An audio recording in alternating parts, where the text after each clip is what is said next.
Lord of the Mysteries, Cook, Offer Me Gold Pounds and Sweet Iced Tea. By author Xiao Wu Tong Shui Kia Wen-ing. Chapter 1-25. Chapter 1, Is This? Transmigration. Ah, Xiao Ke, my lord. Watching the closing line, in the sunlight, it and that tiny palm gave a high five, alternate identity felt as if her heart had been lightly and softly tickled. Sigh, too bad I'm a total failure at drawing. She looked at the simple line sketches on the screen and frowned in dissatisfaction, simply tossing aside her digital tablet to find some food for herself on Bilibili. Show me your combat abilities. Dowsing rod technique. No, your strongest combat ability. Super balance. That's not enough for the protagonist of an era. We saved Tingan. Then came a tombstone and a Leonard who was blurry with grief.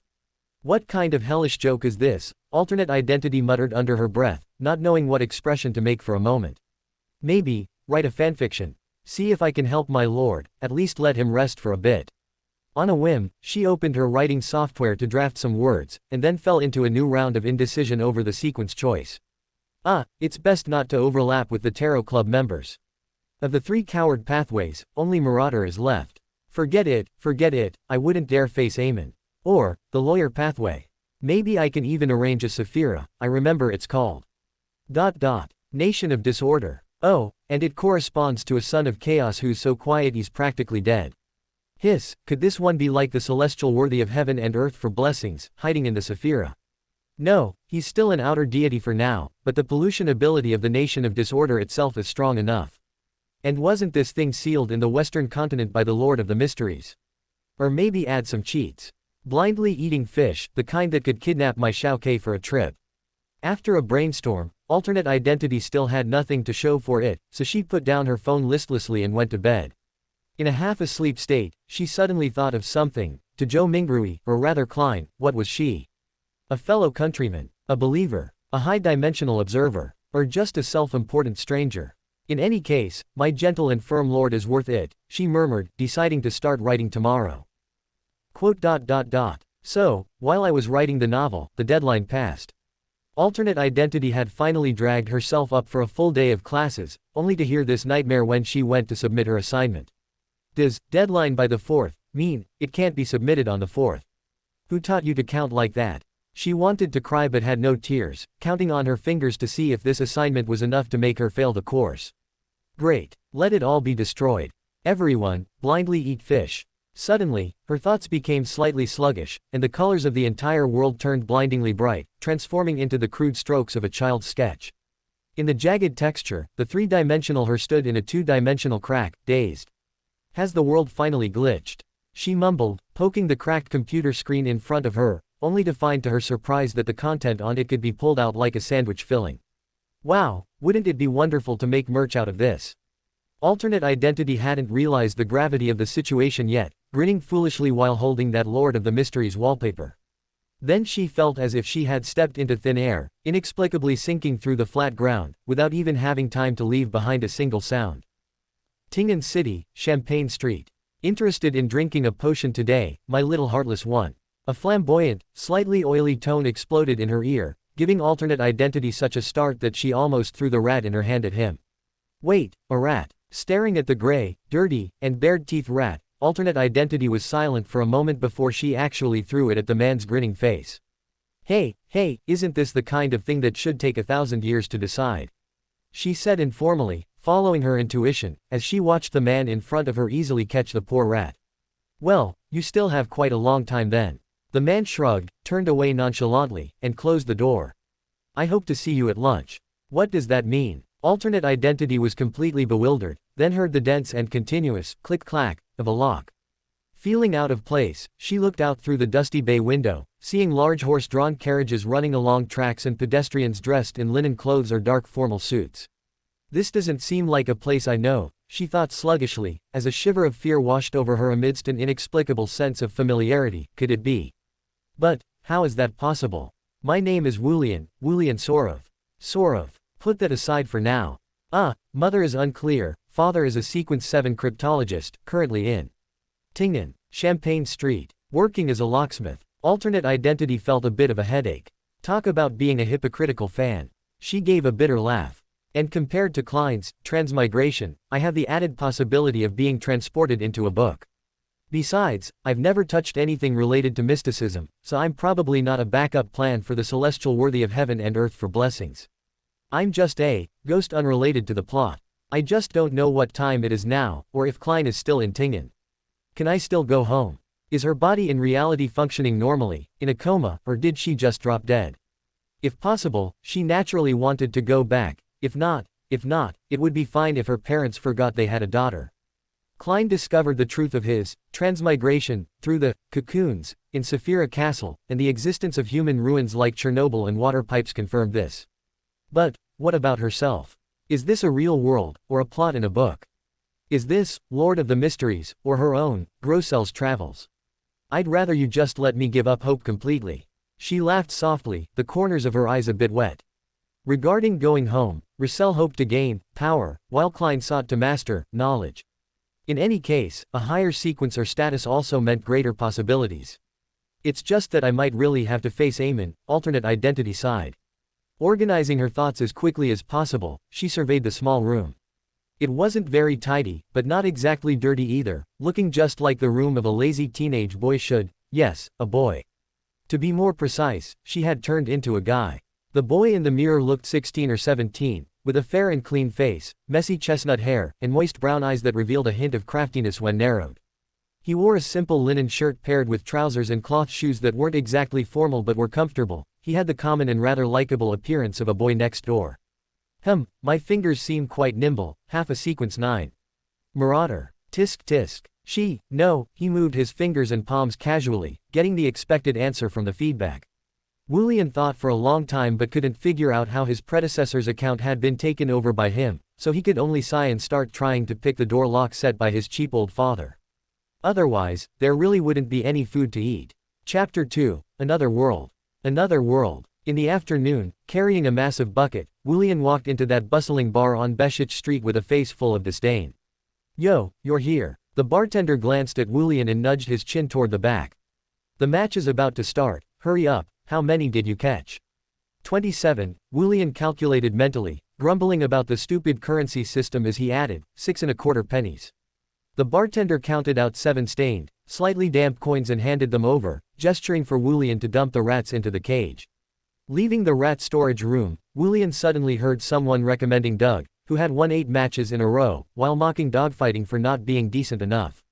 He lunged over and slapped the 1 sol and 6.25 pennies from his pocket into the short man's hand with a smack. I bet on Doug losing. The man looked at Wulian in surprise but still took his stake. Alright, you actually want to bet on an upset. Opposite him, a scholarly gentleman with black hair and brown eyes seemed startled by his sudden movement and sized him up inconspicuously. Wulian smiled shyly at the gentleman, trying hard to suppress the gaze following him, and pretended not to hear the strange questions he was asking the mercenary squad. To think he'd meet him just like that. A storm surged in his heart. The joy of a successful fan encounter temporarily overwhelmed everything, nearly making him start a prayer to the Lord of the Bathroom. Let me think, the leader of the backstabbers who doesn't belong to this era, the mysterious ruler above the bathroom, the king of reporting who lost 30 pounds. Glimpsing the heavy burdens of Klein's life in a joke, Wulian suddenly lost much of his interest. Who bet on Doug losing? Speak up. The shout echoing through the tavern snapped Wulian back to his senses, and he hurried over to the man shouting. Me. I did. The man nodded, handing over 3 sols and 2.25 pennies while smiling. Good luck, pity the capital was too small, another round. No, I know my luck. Wulian shook his head hurriedly, counted his winnings twice, and walked out the door feeling refreshed. Should I buy some wine for my cheap old father? Stop, a cryptologist isn't short of this bit of money, I'm the only truly poor person. And my lord. Wulian touched the change in his pocket again, the corners of his mouth curling up. Entering the house, Wulian called out in a drawn-out voice, Dear Mr. Shi Enlu, your good son who went out to earn money is back. Oh, really? The man, who was handsome but loved to make faces, replied with a grin, bringing out a pot of stew that was suspiciously scorched and emitted a faint fishy smell. Perhaps the dinner for the Champagne Street branch of the Zoroaster family can be left to me, Wulian muttered. Old man, surely your potion making isn't in this same state. Of course not, have you changed your mind? Realizing what Wulian meant, Shi Enlu looked up in surprise and asked hurriedly. Why such a big reaction? Wulian instinctively wanted to say, let me think about it more, but in the end, he didn't say it. Regardless, one has to try, right? Ordinary people, even low to mid-sequence beyonders, would only be submerged in this era, there would be no chance of going home. Climbing up might lead to a miserable end, but of course, the possibility of changing something would also be greater. Amidst his tangled thoughts, Wulian just looked at Shi Enlu with undisguised suspicion. Are you reliable? Shi Enlu's expression became uncharacteristically serious. Rest assured, I wouldn't joke with you about this. All right, Wulian said lightly, picking up a piece of meat and trying it cautiously. It was too salty, the fishy smell of the meat was obvious, and it was a bit bitter. Phew, I should be the one in charge of cooking from now on. Both of them ate this meal without tasting it. Wulian because the food was indeed bad, and Shi Enlu because he showed a considerable degree of nervousness and anxiety, as if he hadn't been the one urging Wulian to drink the potion before. Alright, Wulian admitted he was also quite nervous. The only thing that could comfort him was the thought he kept repeating in his heart, he wouldn't go so far as to murder an ordinary person. Finally, after both had finished eating, Shi Enlu led Wulian to the kitchen, in front of that large pot. Sequence 9, Marauder, he said. You've long discovered that your fingers are very flexible, haven't you? This potion can improve your observation skills and strengthen the stability and flexibility of your wrists and fingers, allowing you to easily steal items from a target's pocket without being detected. At the same time, you will have a certain physical enhancement, your speed and endurance will be strengthened, and you'll be able to use daggers and short swords more skillfully. Will this let me run 800 meters in 3 minutes? Wulian's thoughts wandered. He looked at the items being thrown into the pot one by one, their original forms unrecognizable, and asked curiously, what are these things? Do you really want to know? Shi Enlu sneered and intentionally sped up his speech before Wulian could regret it. A whole fresh blood-spotted black mosquito, a core of a candle-eating spirit, 100 milliliters of someone else's blood, 9 fingernail fragments from different people, a sapphire, and 10 grams of powdered verbena. Wulian's face looked bad for a moment, but it quickly became calm and indifferent. Sir, is that delicious-looking drink in the pot ready? He emphasized the words, delicious-looking, heavily, as if he wanted to eat someone. Oh, it's ready. Welcome to the tasting, Shi Enlu cooperatively poured out the deep blue, almost black slime. He mischievously tried to portion it out, but it only served to better demonstrate the fluid's elasticity and cough. Wulian gagged, snatched the potion from Shi Enlu's hand, and swallowed it with a gulp. Wah, so bitter, Before he could even comment on the taste of the potion, Wulian suddenly felt his vision blur, a gaudy blur. Large blocks of bright colors were smeared before him without explanation, fuzzy and rough, like a child's casual sketches. Let your consciousness sink. Shi Enlu's tone was uncharacteristically steady. Imagine a simple object in your mind and repeatedly outline it until you no longer feel discomfort. Wulian instinctively followed his words, suddenly feeling his body twitching, the throbbing pain in his brain, and the itchiness in his fingers and palms. A simple object, he murmured, imagining his laptop, the feel of his typing, and the cracks on it. I clearly promised my dad I wouldn't change computers for 10 years. I've only used it for 3. A sense of melancholy naturally arose within him. The swelling thoughts in his mind gradually converged, and the physical discomfort slowly dissipated. I'm okay now, Wulian said. Now, start meditating. This will help you control the leakage of power brought by consuming the potion. Imagine something that doesn't exist in this world and use it to replace what you just imagined. Wulian suddenly thought of the intercontinental ballistic missile that Zhou Mingrui had once tried. Perhaps. His eyes brightened slightly as he began to imagine a book titled, Lord of the Mysteries. Unfortunately, although Wulian claimed to be a die-hard fan, he couldn't replicate a book with over 1,000 chapters. The image only lasted a few seconds before automatically dissipating. Just as well, if I replicated a modified version of Mysteries, it would be unclear whether the thing that didn't exist in this world was Lord of the Mysteries, or the modified version. Wulian pondered for a moment and began to imagine an eraser stamp of Klein's image that he had carved himself. It possessed the dual attributes of alternate identity and Lord of the Mysteries, and was also the thing he was most familiar with. Its success or failure would reveal the essence of this world. Dad, Mom. He kept his eyes closed, not daring to perceive whether his construction had taken shape. After a long time, he cautiously extended his feelers to investigate the product of his construction. It was a success. A clearly visible, unexpected success. Chapter 3. A college student. Me. Wulian didn't know how he had ended up in bed. Under Shi Enlu's arrangement, he had learned spirit vision, understood divination and counter-divination, agreed to a systematic study of mysticism, and even chose a beautiful dagger with simple lines. Knowing full well I can't go back. He chuckled in a whisper. It's fine. If I have no attachments, whatever, I can live however I want. Not living is fine too. He had said things like this many times before transmigrating, or so he assumed, into this book. But wasn't that all just talk out of anger? Zhou Mingrui, running through the gaps of history, could not outrun that era of collapsing ruins. How could one find errors in a world where dimensions or planes were worlds apart? A bug. Wu Lian's eyes suddenly widened slightly. In a way, it really was a destined fit. Speaking of which, his path was truly difficult. Those on the Marauder pathway were basically just snacks for Eamon. Even if he hid and managed to reach the level of a demigod, at sequence 2, he would inevitably have to face him. And just waiting around until Xiao Ke went into hibernation felt like a wasted trip. Don't be too pessimistic. Maybe before that, I'll already be gone. Wu Lian thought irresponsibly. It was quite interesting. Before, he clearly had the ambition to help Xiao Ke solve his problems. Now, his heart was set on going home, and he didn't dare touch the plot at all. Setting aside whether he had the ability to or not, he was terrified that a single wrong move would prevent Xiao Ke from reaching that position. Once the Tingan plot ends, I'll go squat in front of Xiao Ke, whose situation before the grave is good. Hee. Wu Lian set his only clear goal since arriving here, laughing with a sense of gallows humor. Xiao Ke has just joined the Black Rose. Let me think. The Antigonus family's notebook is in Riel Bieber's hands, Lanrius's conspiracy is still in the research phase, and the evil god plan is at most in the early planning stages. This conspiracy is mainly aimed at the captain, Riel Bieber's harm, the notebook's corruption, the true creator's stimulation, the incorporation of teammates, characteristics, plus the outbreak of the evil god's spawn. Sigh, what did the captain, such a good man, do wrong? In any case, it's better not to disturb Xiao Ke's happiest 2 months. Wu Lian sighed and closed his eyes, trying to fall asleep. He was actually very tired.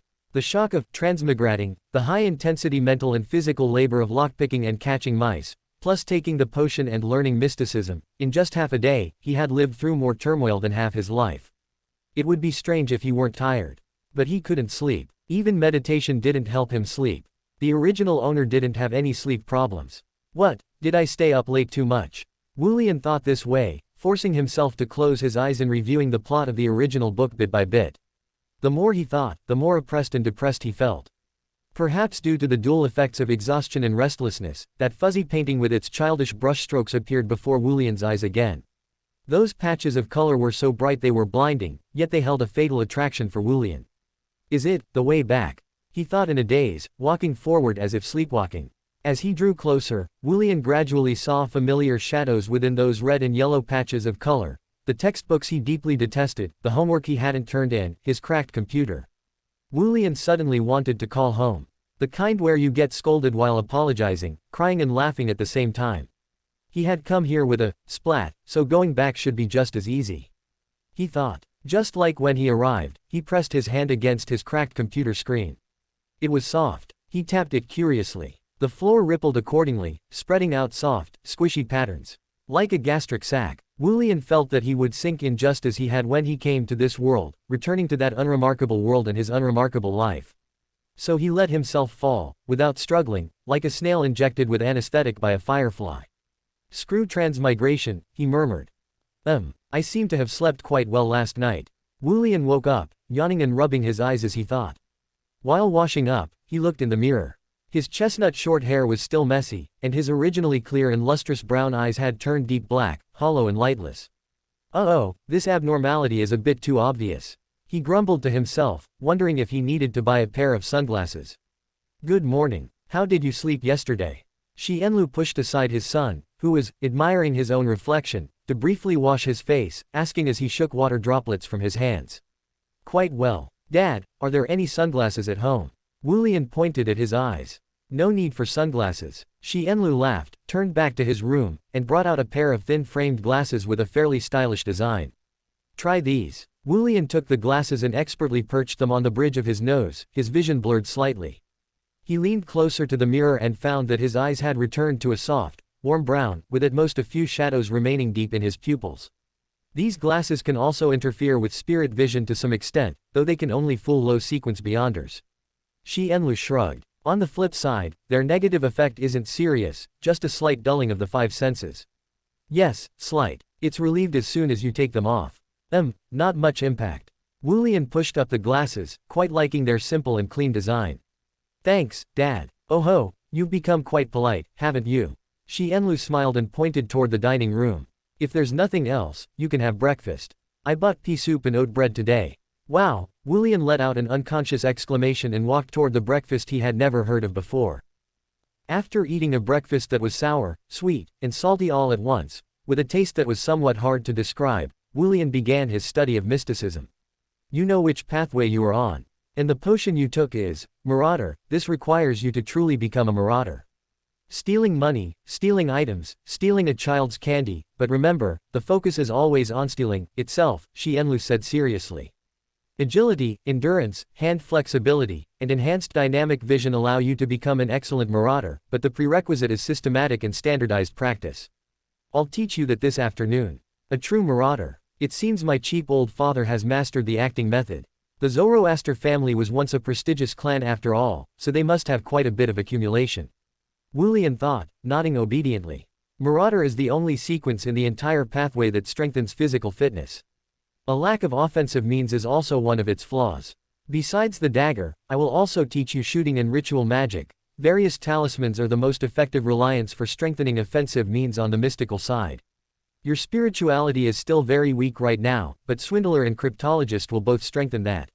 What sequence do we have the formulas up to?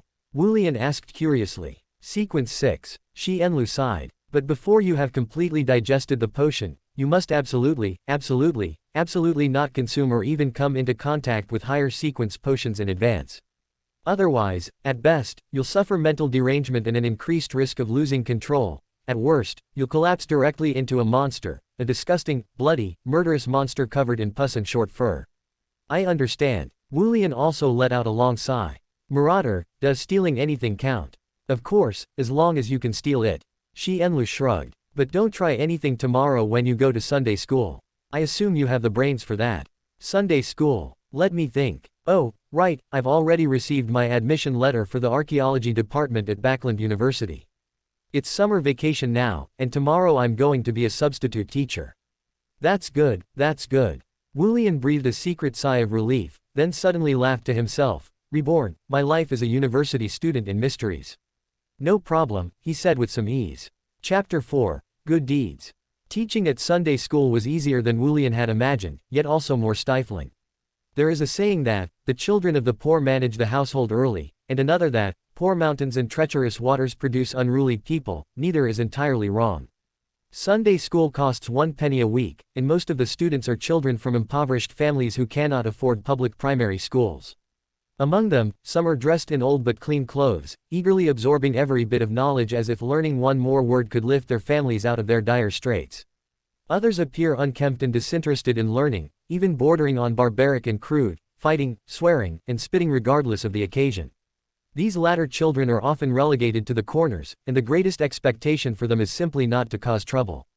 Of course, there is a piece of good news that is hard to be happy about. The families of such children are often on a downward spiral, and it is easy to understand why they eventually become unable to pay the tuition. Wulian remembered that once, when he was shoved while trying to discipline a student and stood there at a loss, the child was grabbed by the ear and dragged aside by an experienced old priest who then ignored him. A week later, he never saw that child again. This was his third week as a substitute teacher. He flipped through the lesson plan the original owner had prepared in advance. Simple currency conversions, basic arithmetic, and 2 pages of text and vocabulary breakdowns from the revelation of the night. Looking at the children, most of whom were 7 or 8 years old, he took a quiet breath and spoke with a smile. Good morning, ladies and gentlemen. Perhaps you know how much a pound of black bread usually costs. 1 penny, sir. A student raised their hand. Very good. Wulian handed over a piece of candy. Then, for 12 pounds of black bread, which is 12 pennies, is there another way to measure it? He briefly introduced the concept of the sol, making a slight mention of the gold pound. Using a grocery shopping scenario to explain simple addition and subtraction, and then describing and leading the reading of passages from the revelation of the night in the simplest terms possible, interspersed with breaks, Wulian's 3 hours came to an end. As he walked out of the school gates, a priest walking toward him nodded with a smile. The children like you very much. Pastor Jelf, Wulian greeted him first, then smiled sheepishly. I'm just glad I could help. The kind-hearted deserve praise. May the goddess bless you. Jelf tapped 4 points on his chest, tracing the shape of the crimson moon. After the War of the Gods, it'll be renamed, Tapping the Stars. Wulian thought, his hands moving no slower as he performed the corresponding salute, praise the goddess. Bidding farewell to Jelf, Wulian strolled leisurely toward home. After all, Sunday school was not far from St. Selena's Church, and Red Moon Street, Zodlin Street, and Champagne Street were all close to each other. There was no need to spend money on a carriage. I remember Xiao is currently, he just dealt with a secret order member and is looking at houses today. 2 Daffodil Street. It should be that one. That's nice. Wulian sighed, his mind wandering slightly. Snap. A hurried pedestrian brushed against him, dropped a, sorry, and continued on his way. Wulian was stunned for a moment, his lips twitching. Was I just robbed? Strictly speaking, he was almost robbed. That pedestrian had decent technique, but he was still a bit lacking in front of a true expert. When the other party pulled the somewhat heavy bag of candy out of Wulian's pocket and tucked it into his coat, Wulian had already subconsciously reached out and stolen it back, along with a rather thin wallet. Sir, please wait a moment. He called out with a strange expression, watching the other man's pace quicken until he eventually disappeared into the distance. Is my first time stealing actually because I was being stolen from? Wulian chuckled and looked down to open the old cloth wallet. Whoa, 1 1-pound note, 3 5-sol notes, 2 1-sol notes, plus a few scattered copper pennies, that's quite a bit of money. Wulian casually held the wallet with 2 fingers, flicking his hand to trace a beautiful arc. He walked back in the direction the unlucky thief had come from, casually observing the people passing by. Some walking leisurely, some in a hurry, some looking around. Wulian stopped and asked a flustered-looking, slightly balding gentleman, are you looking for something? Have you seen a wallet? Brown, very old, inside. The gentleman saw the wallet in Wulian's hand and practically lunged for it. That's mine. My wallet. Wulian surrendered the wallet without any resistance and asked, allow me to confirm, how much money was inside? 1 pound 15 sols, no, wait, there should be 3 or 4 sols and change. I hadn't finished spending it. The gentleman answered while tremblingly opening the wallet to count, yes, yes.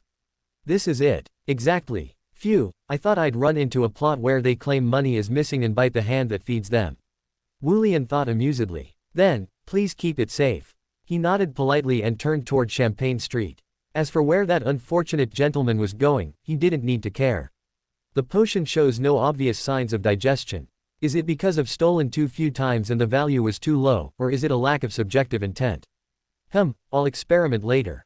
Wulian felt he should also try to summarize a marauder's code. Based on the authority of error, a marauder also obtains items through the oversights of others. In other words, not being discovered is essential, otherwise it would be a robber. At the same time, seizing errors and taking the initiative might also be necessary. At the very least, I have to create opportunities for digestion myself. Does the value of the stolen item matter? Logically, it shouldn't, but I'll try it out first. Also, does stealing contain an element of bringing misfortune or causing harm to others? He carefully considered the possible directions, unknowingly wandering onto Zodlin Street. Klein wasn't there, and Wulian didn't dare interfere with the main plot, so he naturally wouldn't go near that special security company. However, as he reached the end of the street, he still encountered the striding wheel, the poet, oh no, Mr. Leonard Mitchell. Wolf-tail hair, green eyes, a handsome face, and a romantic temperament. What a pity, he only knows how to dig graves, not how to write poems. Wulian thought teasingly. He knew the old grandpa inside Leonard was an ancestor-level elder of the Soroth family, so he wouldn't go around killing his own kind. Even if the family bloodline couldn't be recognized for a moment, surely a plain old sequence 9 wouldn't be worth a warning. Sure enough, Mr. Leonard Mitchell only gave him a shallow glance before continuing on his way. That bohemian casualness made Wulian really want to steal something from him, but he was held back by his reason. Stay low, he muttered silently, returning to his home on Champagne Street with a slight smile. Benefactor's building was not at home. He was a typical freelancer, free to change to any profession. He had been a carriage driver, a missionary, and had submitted manuscripts to literary magazines. Currently, he was a locksmith with a struggling business. Wulian glanced at his study, which was locked tight as usual. He could, and was even good at, picking locks, but he couldn't open this one just yet. Based on experience, Benefactor's building was happy to see him open this lock, but only on the premise that the two of them maintained a tacit understanding of, no complaint, no investigation. Since Wulian could neither pick it quietly, nor restore the traces, there was no point in making a hurried attempt now. Recalling the situation in class today, he prepared another lesson plan for arithmetic in the revelation of the night. If everything went as usual, he would be a teacher at the Sunday school for the entire summer, and after starting school, he would likely be stationed in Backland. Tisk, looking at the timeline, I can barely keep up in the early stages, but in the later stages, it seems I won't be able to get involved. Then again, how long did it take for Xiao Ke to go from an ordinary person to a demigod? And becoming a god or even advancing to an outer deity, under the arrangements of those old schemers, it's fast enough to fly. Wulian murmured, unsure whether to be disappointed or relieved. I really am a coward. He chuckled to himself. One step at a time. Chapter 5, The First Divination. Over the next few days, Wulian spent his mornings learning mysticism and various ritual magics from his cheap old father, and his afternoons practicing thievery, daggers, and shooting. In the evenings, he would go out for a stroll to buy food, taking the opportunity to use his thievery skills and casually return lost items without claiming credit, even earning 2 souls and 3 pennies in gratitude for it. It was somewhat strange. If not teaching common knowledge of mysticism was because ordinary people had no need for it or the spirituality to support it, then why did techniques like thievery and shooting, which could be mastered beforehand, also have to wait until after he had consumed the potion? Contradicting this, languages necessary for Beyonders like Hermes' language were carefully taught, and persuading him to consume the potion was something his cheap old father had always been doing. A distracted Wulian unconsciously kneaded his aching right arm, recalling the original owner's thoughts, affection and attachment toward benefactor's building, but fear and resistance toward the Beyonder world. Other than that, he was a gentle, friendly, and studious person.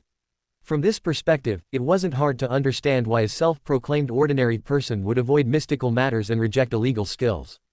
However, for someone raised by a Beyonder of the Marauder pathway to maintain such values was quite baffling in itself. Except for the part where the soul was swapped, I've basically inherited his emotions and all the information that could be called settings. However, specific details are very blurry. These might reappear and reveal themselves in specific scenarios, it's not easy to trace them through memory alone.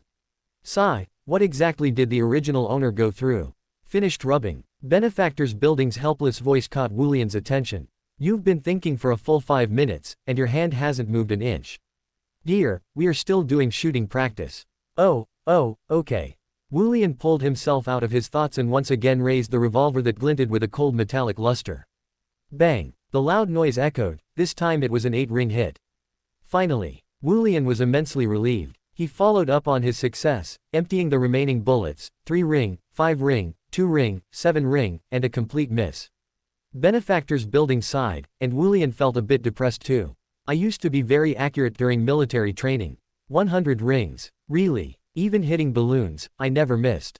It's all the recoil's fault, he muttered softly. Take it slow. Benefactor's building smiled, walked to the door of the room, and deactivated the wall of spirituality. Let's stop here for today. Get some good rest. Wulian let out a long breath of relief. Dad, how about a bit more pocket money? What are you thinking? I can only earn a dozen or so souls after a week of picking locks. Benefactor's building spoke the solemn truth, yet like a magic trick, he produced a plump wallet and pulled out a £1 note that seemed to shimmer with light. Your food budget for this week. Hooray! Wulian gave a superficial cheer, changed his clothes, pulled open the front door, and began his daily wandering. Luck was good. As soon as he stepped out, he saw a public carriage slowly approaching. With the mindset of, since I'm already here, Wulian boarded the carriage with a clear goal of heading to Iron Cross Street and bought 2 cups of sweet iced tea. This drink suited his taste even better than iced black tea. If I can restrain myself, the extra cup will be used to bribe my cheap old father. If I can't, hee. Either outcome suited Wulian's fancy, and he couldn't help but curl his lips into a smile. Today is Saturday. There's still a stock of candy for the kids, no need to restock. I'll go home and flip through the lesson plans twice more. Wait, when did Xiao Ke join the club? Today, or was it tomorrow? Wulian thought uncertainly, deciding to go to the Divination Club to try his luck. House Street wasn't that far from Champagne Street. Holding 2 cups of sweet iced tea, Wulian hopped off the carriage and strolled into the establishment bearing the Divination Club sign. Good afternoon, sir. A beautiful brown-haired lady stepped forward with a smile. Are you looking for someone to perform a divination, or are you interested in joining the club? Looking at her elegant temperament, Wulian praised her sincerely. Madam, you are truly beautiful. Angelica gave a polite smile but did not reply. Wulian only then snapped out of it and gave an embarrassed smile. Sorry. I'm looking for a divination. All right. Angelica led him to a sofa by the window and gave a professional introduction. Our members are free to perform divinations for others in the club, and they decide the prices themselves. You can take a look at this album. It contains introductions and prices for the available members. There are fewer members here today, only 7. She opened the album and pointed out the members currently at the club. Heinous Fencent, a well-known diviner in Tingan and a resident mentor of the club, excels in various divinations, charging 4 souls per session. Edward Steve, joined the club 2 years ago, specializes in tarot and poker divination, charging 9 pennies per session. Wulian just listened politely without making any indication. The last one, Klein Moretti, as you can see, just joined the club today, proficient in various divinations, charging 8 pennies per session. Angelica gently closed the album and looked at Wulian quietly, her beautiful eyes seemingly saying, you see, that's all of them. Good news, I caught Xiao K on his shift. Bad news, I caught Xiao K's price hike. Wulian thought helplessly as he took a small sip of sweet iced tea. Delicious. He struck a thoughtful pose. Mr. Klein. Moretti, then. Sir, I think it's necessary to remind you. Angelica smiled helplessly. Mr. Moretti only joined the club today, we cannot confirm his level of divination. But we both stepped in here on the same day, perhaps it's a form of fate. Wulian looked innocent. Isn't divination supposed to be illogical? Since he put it that way, Angelica had no choice but to stand up. Then, please follow me. Passing through the large door next to the reception hall and walking a short distance down the corridor, Wulian saw an open meeting room that looked somewhat empty with only a few people inside. Please wait here, Angelica signaled quietly, then stepped forward quickly and called out softly, Mr. Moretti, someone is looking for you for a divination. There was a moment of silence inside, followed by a deliberately steady voice responding, all right. Haha, in that brief moment of silence, my lord must have been brainstorming for quite a while. Things like, changing the price was indeed the right choice, or, Angelica must have already given a warning, I wonder why this gentleman lady chose me, or, today wasn't a waste, I hope the seer potion can be better digested. Wulian couldn't help but curl his lips. Which divination room would you like to use? Angelica asked with stable emotions as she approached the young gentleman walking to the door. I choose the citrine room, the gentleman with a scholarly air, black hair, and brown eyes said with a smile. Xiao K is the same height as me. Wulian noticed Klein freeze for a moment upon seeing him and filled in the mental monologue for him. I think I've seen him before, at the Hound Pub. He's the boy who placed a bet at the very last moment. Angelica looked back and forth between these two fellows who stood in silence upon meeting, not understanding, and opened the citrine room with its closed curtains and dim lighting for them.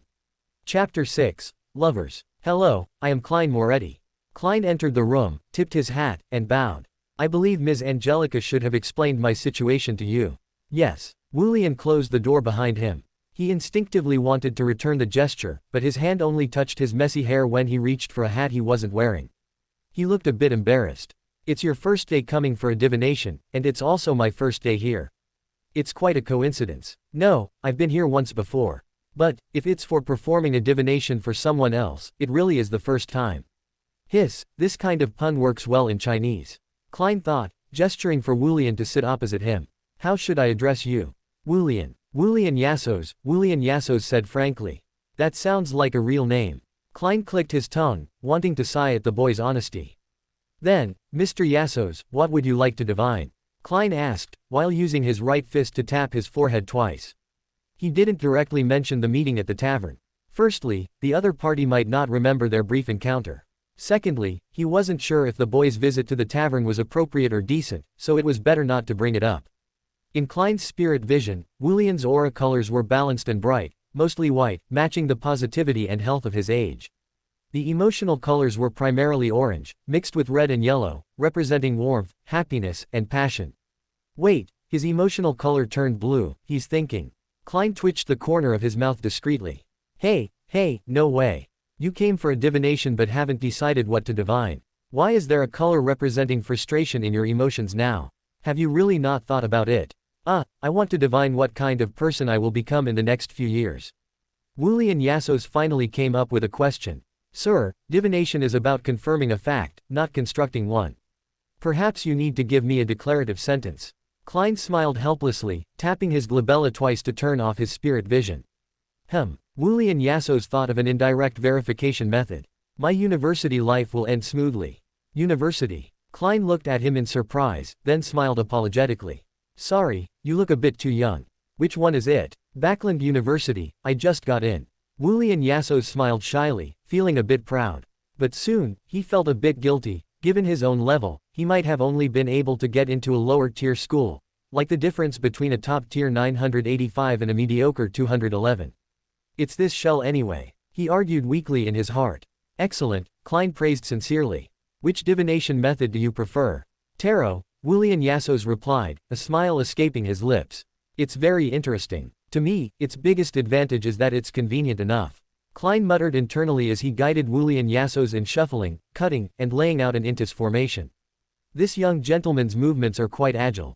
A divination enthusiast, or a reserve magician, Klein thought casually as he confidently flipped over the tarot card representing the final result. The upright lovers. It's a good experience. It requires you to make the right choice, there will be some changes, but overall it will be smooth. Klein smiled. Congratulations. This is a blessed card. Some changes. Wooly and Yassos mulled over the words, lost in thought. It's just university, what kind of twists could there be? Even, my suicide happened after graduation. Klein thought amusedly. For the sake of his first customer, he took the initiative to say, if you want more enlightenment, I can use another divination method. Please leave a personal item, write your date of birth on this paper, and then wait quietly outside. He planned to use the dream divination method. Wooly spaced out for a moment and handed over an untouched sweet iced tea. It needs to be something you carry for a long time. The amused Klein hadn't finished speaking when he saw the bronze key pushed over at the same time, and he fell silent for a moment. Ah, the sweet iced tea is for you, Wooly said, stunned. I quite like this card. Without waiting for Klein's response, he wrote the required information on the paper, took a sip of the sweet iced tea, and left the room, closing the door gently. Is this a bribe? Do I look like I want to drink it that much? Klein looked at the sweet drink with fine water droplets on it in the summer heat and felt a bit tempted. He used the dowsing method to confirm this unexpected treat was harmless and took a tentative sip. Delicious. Klein ungentlemanly took a large gulp of the refreshing iced tea and wrote a line of words on the paper, Wooly and Yassos's university life. Holding the key and the paper, he leaned back against the chair, silently recited the divination statement, and began his dream. The distortion faded. He remained conscious, focusing on the appearing images. It was a beautiful scene with a warm yellow base. The fair-skinned and handsome Wooly tentatively entered Backland University, gaining friendly companions, responsible mentors, and vast knowledge. Except for a brief moment of panic and fleeing due to some disaster in the middle, everything else was very smooth. It seems the change is this. From the images, he's actually studying history or archaeology. What a coincidence. I should warn him not to look or think too much during archaeology, saying it's enlightenment from the divination. Klein murmured, about to end the dream. Suddenly, the refined image of Wooly wearing a mortarboard and holding a bouquet fluctuated and shook subtly. More images crowded and surged out, flickering in a dizzying array. Klein woke up. What happened? His brow furrowed as he rubbed his temples, recalling the fragmented images he had seen at the end. Wooly eating a pie at the bay, Wooly covered in blood in a small room, Wooly weeping in a daze while holding something, Wooly cutting something with a dagger. My divination pointed to his university life. Could it be, these all happened during his university years? With such a miserable appearance, it can still be called smooth in a tarot divination.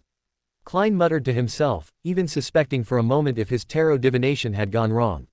How am I supposed to say this? He thought with a headache, the sweet iced tea he had taken a large gulp of sitting before him. Mr. Yassos. Walking out of the room, Klein was surprised to see Wooly waiting at the door. He had thought the other party would be sitting on the sofa in the reception hall. Mr. Moretti. Wooly nodded with a smile. What did you divine? Let's talk inside. Klein led Wooly into the yellow crystal room, his expression somewhat grave. I saw the scene of your smooth graduation, which means the final result is ideal. There might be a disaster in the middle, although you will be in a bit of a mess, you will be safe. Klein organized his words. But I also saw you bleeding and crying. Things you don't want to happen might occur. I see. Wooly thought for a moment and finally smiled with relief. If the result is good, then everything else is probably acceptable. His mindset is very stable. By the way, the enlightenment I gained from the divination tells me that you chose a history-related major, right? Yes, the Department of Archaeology. Wulian nodded slightly. It's like this, my spirituality reminds me that there might be terrifying remnants in ancient artifacts. These could be some hidden existences or knowledge leading to misfortune. In short, treat everything as cautiously as possible and do not make any attempts you aren't sure of. This is an extremely important revelation. Wulian listened intently. Okay, I'll be careful. He pondered for a moment and then spoke tentatively. From your manner of speaking and other aspects, I think, you seem to have a high level of education. Klein smiled. Yes, I attended the history department of Hoi University and just graduated this year. History department. A brilliant light suddenly burst from Wulian's eyes. Perhaps I could ask you to help me answer some questions about the goat language. This could be done through letters and won't take up too much of your time. 1 sol per question. Upon hearing the first half, Klein wanted to decline this seemingly troublesome tutoring invitation, but your thoughtfulness has moved me. He smiled. Of course, and your generosity. He added in his heart. He wrote down his address, folded it, and handed it to Wulian. Let me state beforehand, I cannot guarantee I can answer all your questions. I'm not Baidu, not even Little Ape Search. No problem. Wulian's clear brown eyes were filled with laughter. He handed over a 1 sol banknote, picked up his nearly empty sweet iced tea, and bowed. Then, Mr. Moretti, goodbye. Goodbye, Mr. Yassos. Thank you for your generosity. Klein controlled himself from focusing all his attention on that banknote and then returned the bow. Yes. Walking out of the Divination Club's door, Wulian clenched his fist and cheered softly. Chapter 7. Feeding the Savior is a Good Civilization. After finishing the lesson plan, Wulian glanced out the window. The sky isn't even completely dark yet, he murmured, opening his long-neglected goat language textbook with some anticipation. I need to find some difficult points for beginners. Top students who can get into Backland University shouldn't be too slow-witted. He sifted through questions that matched his identity, feeling once again like he was throwing money around in his past life. As for eating dirt. Dirt is so nutritious. Besides, what could be more satisfying than tipping the protagonist? Being able to buy a smile from Xiao for a few sol is something to be secretly happy about. Gradually, a sweet and sour meat aroma diffused through the small room, teasing the taste buds like it had fingers. Wulian sniffed and couldn't help but get up to check the tomato beef brisket he was stewing in a pot. He didn't cook often, and many dishes only existed in his imagination. Even so, after simply dicing the beef brisket, blanching it, removing the fishy smell, frying the tomatoes until they were pulpy, and adding a bit of beer to the pot, the dish still looked decent. As for the salt, having learned his lesson from Benefactor's building, Wulian had always added it bit by bit, tasting for saltiness as he went. The 1 pound my cheap old father gave me is this week's food budget, and today is Saturday. He snickered, vowing to invest the remaining 15 sol into offerings for the Savior. Of course, this would be done in batches. Having calculated the 5 sol account, Wulian packed the letter and the banknotes in an envelope. However, he didn't stick a stamp on it. On one hand, it was slow, and the money spent on several stamps would be enough to drink sweet iced tea until he was full. It was better to walk to Narcissus Street, and buy a cup of sweet iced tea while he was at it. And a small cake. The main thing is to save where I should and spend where I should, Wulian muttered to himself with a chuckle. Light footsteps sounded outside the door, followed by exaggerated praise. What is that smell? My dear, did you kidnap the head chef of Oldville restaurant?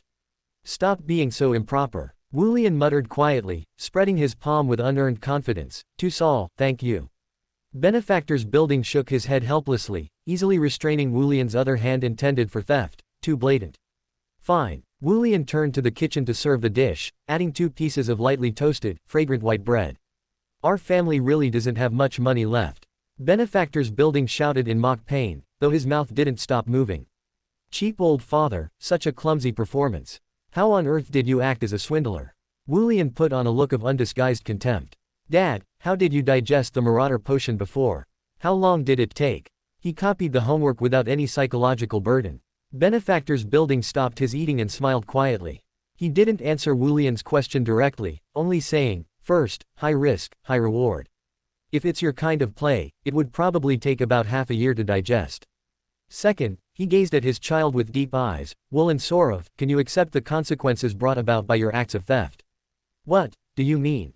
Wulian was dazed, watching Benefactor's building continue to enjoy dinner. The aroma of the food hadn't diminished, but he no longer had any appetite. After Benson and Melissa had both returned to their rooms to rest, Klein gingerly lit the gas lamp and sat at his tidy desk. To be honest, he didn't feel any malice from Wulian, Otherwise, he wouldn't have given him his address, even if there were too many pathways to leak this information. But to be safe, he still needed to perform a quick divination for peace of mind. Besides, this young man was special enough himself, whether it was his proud results in entering Backland University or those unfortunate situations during his university years. Klein wrote on the paper, "Wulian Yassos bears me ill will." He hung the pendulum, closed his eyes, and chanted it 7 times in his mind, then opened his eyes.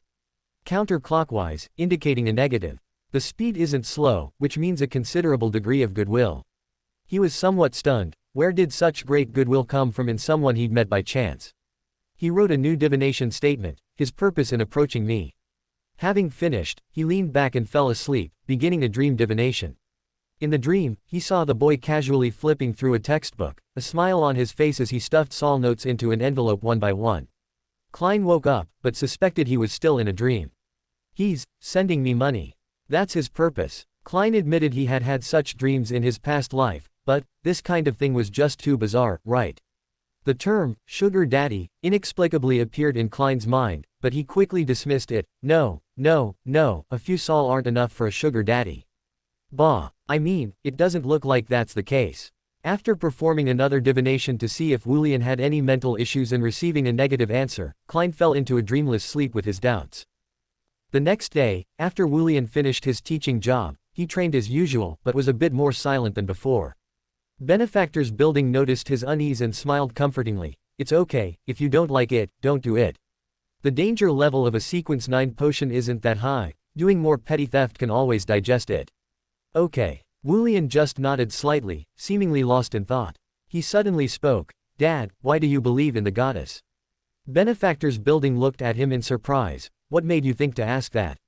"No one influenced me, and there's no reason. If I had to say, it's the mainstream faith in Loan, and the teachings make me feel more comfortable by comparison." Then, the corners of Wulian's mouth curled up slightly. "If I have a relatively feasible goal, would you be willing to provide some help?" "If it's feasible, I will," Benefactor's building said firmly. Wulian had originally set his sights on the Antigonus family notebook, not to possess it, of course, but to send it to the cathedral. As for why it was, originally, it was because Dunn would immediately check it after dealing with Riel Bieber and the Secret Order, and that process was continuous and sudden, making it hard to intervene. Even if he did manage to get the notebook first, due to its special nature and the existence of 008, the possibility of an accident was extremely high. Wanting Dunn to avoid corruption, giving a prior warning or making its danger manifest early might be a more appropriate choice. And Madame Sharon's bone statue.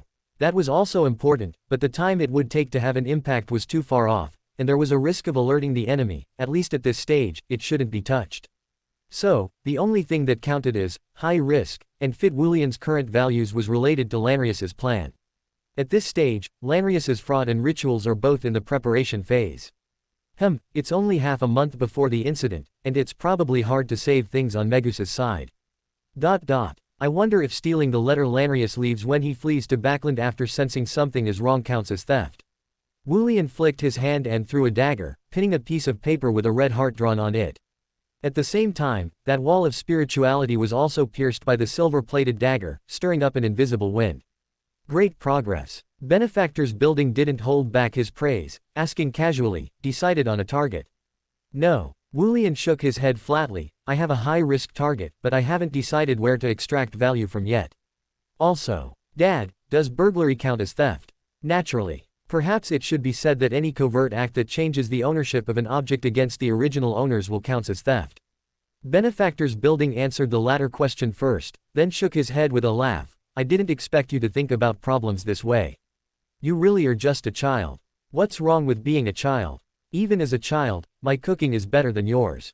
Wulian argued plausibly based on his only area of advantage. The evening hours naturally belonged to sweet iced tea, small cakes, and lemon pudding. Meanwhile, with some anticipation, Wulian dropped the letter he had written long ago into the mailbox of number 2, Narcissus Street. Ding, Alipe arrival, 5 Sol. He chuckled, speaking silently. Chapter 8, Unexpected Information. The next 2 days were filled with the usual study and training. Although not much time had passed, Wulian had already mastered a considerable amount of mysticism knowledge and illegal skills.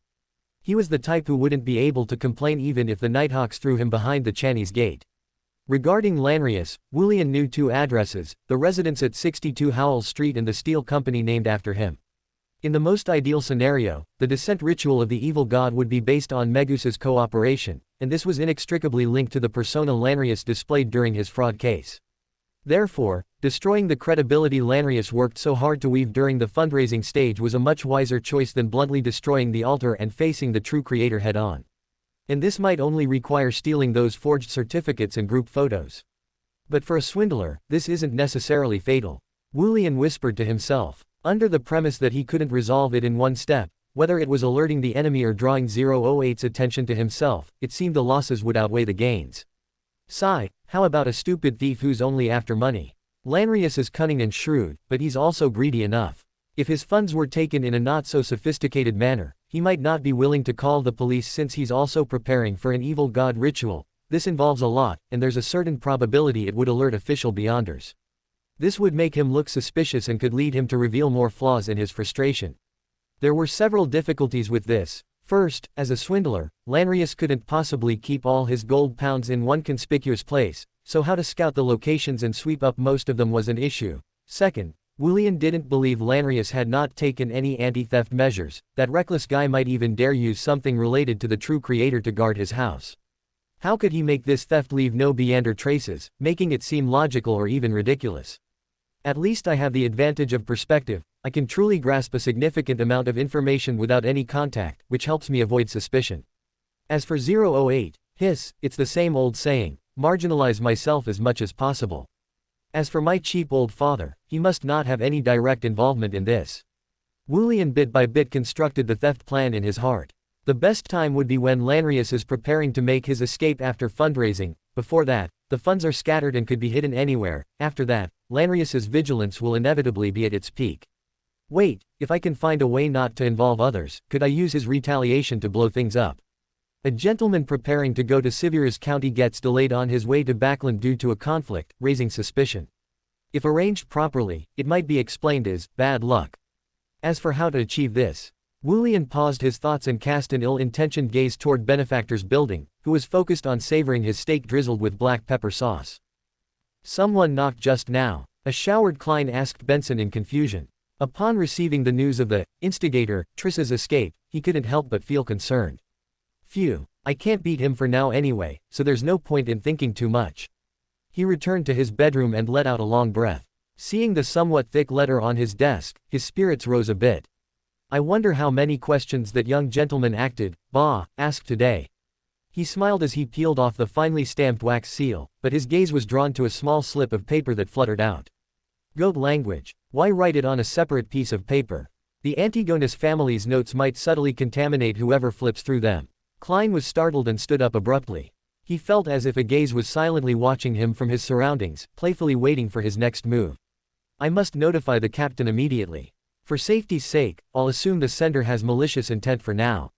But didn't the previous divination say Wulian was quite friendly toward me? Could this be a warning? Phew, let's see if there's any other information in the letter. He forced himself to calm down, opening the envelope with somewhat rough movements and even shaking it out just to be safe. Just like the one from Sunday, a polite greeting was followed by professional questions that were somewhat difficult for a beginner, and enclosed with the letter were for Saul.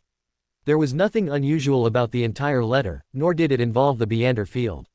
At the same time, Klein noticed some details. Wulian's letter paper was fine and smooth, of good quality, and the handwriting in the goat language section was neat and orderly, carrying the discipline and restraint of a beginner. The slip of paper tucked inside, however, was quite rough, closer to the low-quality draft paper he had used when he was in financial difficulty. The handwriting was also in a bold, beautiful cursive, like something written casually by someone who had been immersed in it for a long time. Whether it's the angle of the strokes, the thickness, or the small details in the corners, they don't look much alike. Klein performed a quick divination to confirm if the two came from the same person, but the result was a failure. Insufficient information, he whispered to himself, still intending to talk to the captain about this. As for having flipped through the notes himself, please, he had already been checked over and over by Dolly. Carefully putting away everything in the envelope, Klein took a deep breath, changed his clothes, and stepped out of the room with a slightly hurried but not panicked pace. Klein, are you going out? Benson, who was already preparing for bed, looked up in surprise. Did something happen? It's nothing major, just a small mistake on my part. Klein laughed self-deprecatingly. Supervisor, he's going on a business trip tomorrow morning and asked me to handle some documents properly. Goddess above, I somehow brought them home. He waved a stack of papers in his hand to cover it up. You could go there earlier tomorrow. Even the public carriages have stopped running now. Benson said disapprovingly. Unfortunately, my supervisor plans to set off at 6 tomorrow morning, he needs to catch a steam train. Klein explained based on his intuition, feeling a pang of pain at the thought of having to find an expensive rental carriage. Is that so? Benson didn't know much about it, so he could only shake his head with a bitter smile. Your work is truly heavy. Klein secretly breathed a sigh of relief, pressed down his top hat, and opened the door. Turning back, he smiled and said, think about our townhouse and oat bread, it's all worth it, isn't it? To be honest, he didn't really want to go out tonight. After all, Triss had just successfully escaped, and Benson and Melissa weren't absolutely safe.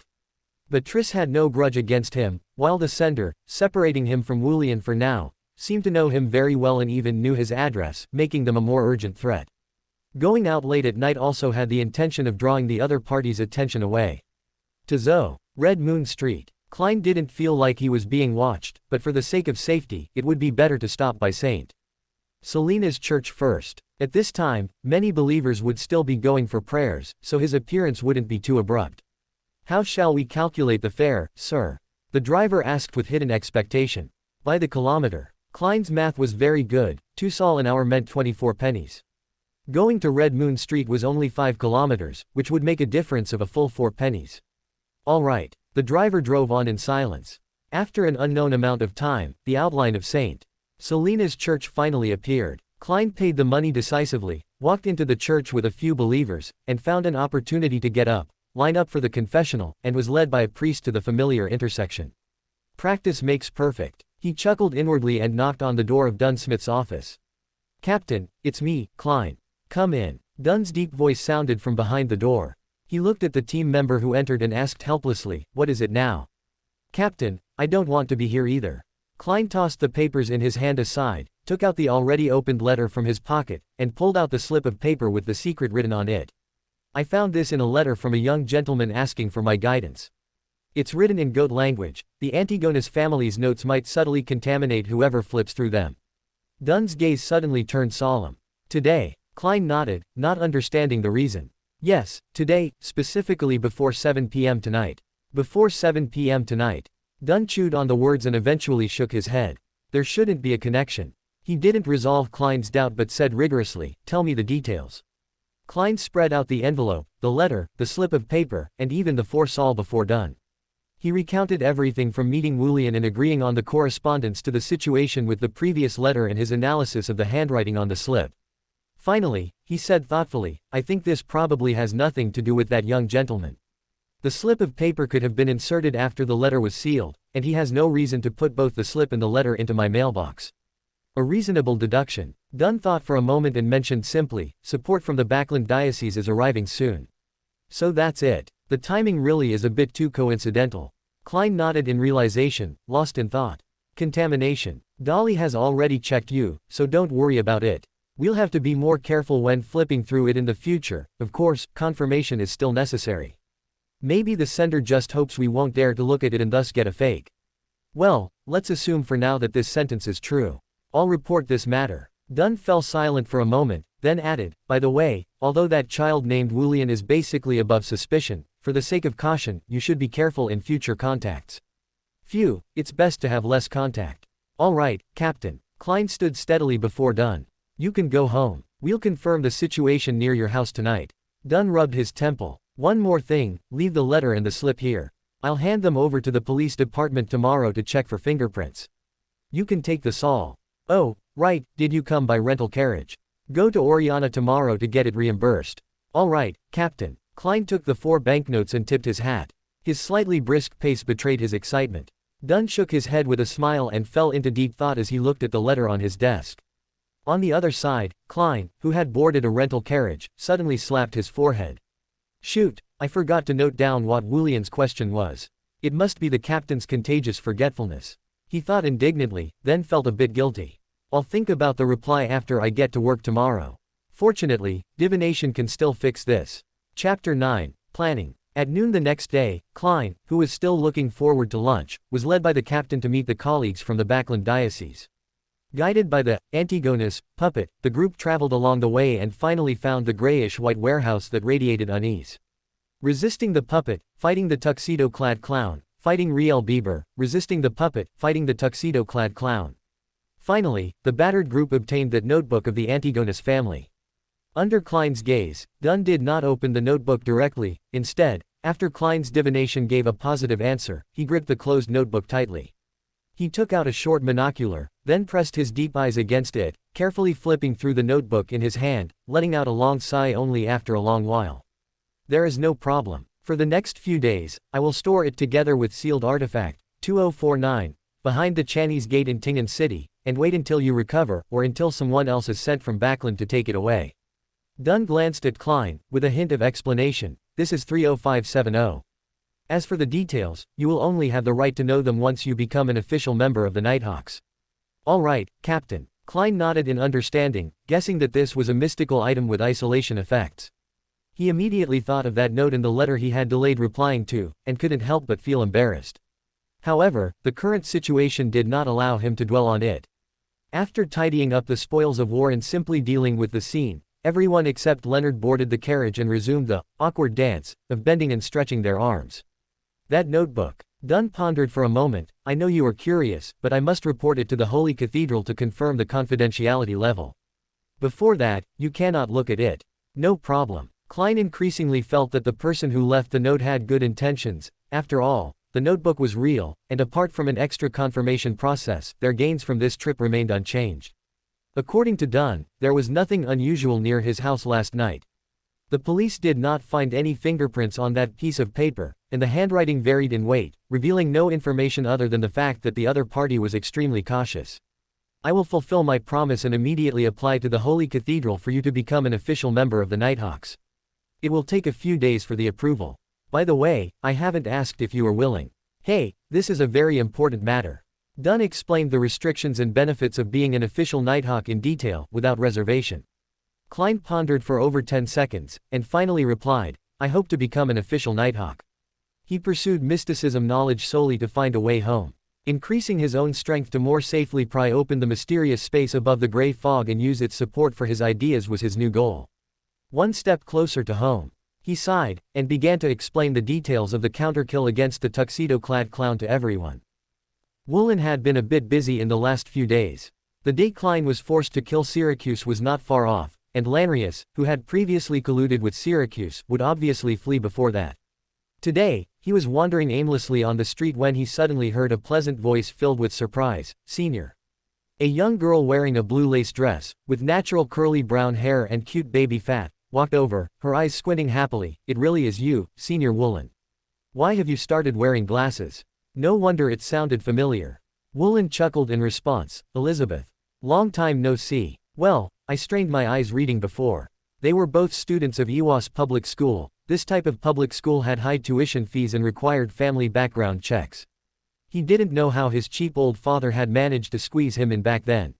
The two were separated by one grade, one needed tutoring, the other was willing to earn some pocket money, and that was how they met and became familiar. It wasn't until April of this year, when Woolen planned to study hard for exams, that the two gradually lost touch. The school bulletin board posted information about excellent graduates. You really did get into Backland University. Elizabeth said excitedly, her eyes sparkling. This is the reward for hard work. Woolen replied on behalf of the original owner, your grades are also very good, the hope of getting into your ideal university is very high. Are you in a rush? Let me treat you to ice cream. Because the two could be considered familiar, and Elizabeth was in casual daily attire, Woolen's invitation could not be considered rude. All right. Elizabeth did a simple mental calculation of the time and immediately agreed. 2 cups of creamy ice cream were served. Woolen gestured for her to start before he took the first bite. As he let the cold sweetness melt in his mouth, his eyes slightly squinted into an arc, while he chatted with Elizabeth intermittently.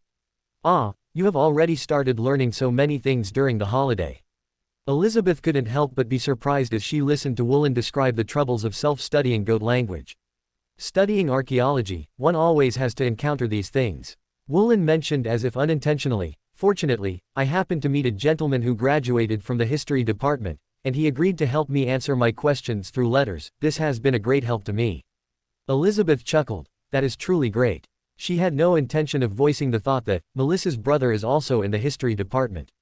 Although not many people received high-level education, in the vast Tingan city, there was never a shortage of university students in the same major. Woolen similarly had no intention of revealing Klein's name, that would be too deliberate and unnecessary. After all, this was just a piece of foreshadowing he did on a whim.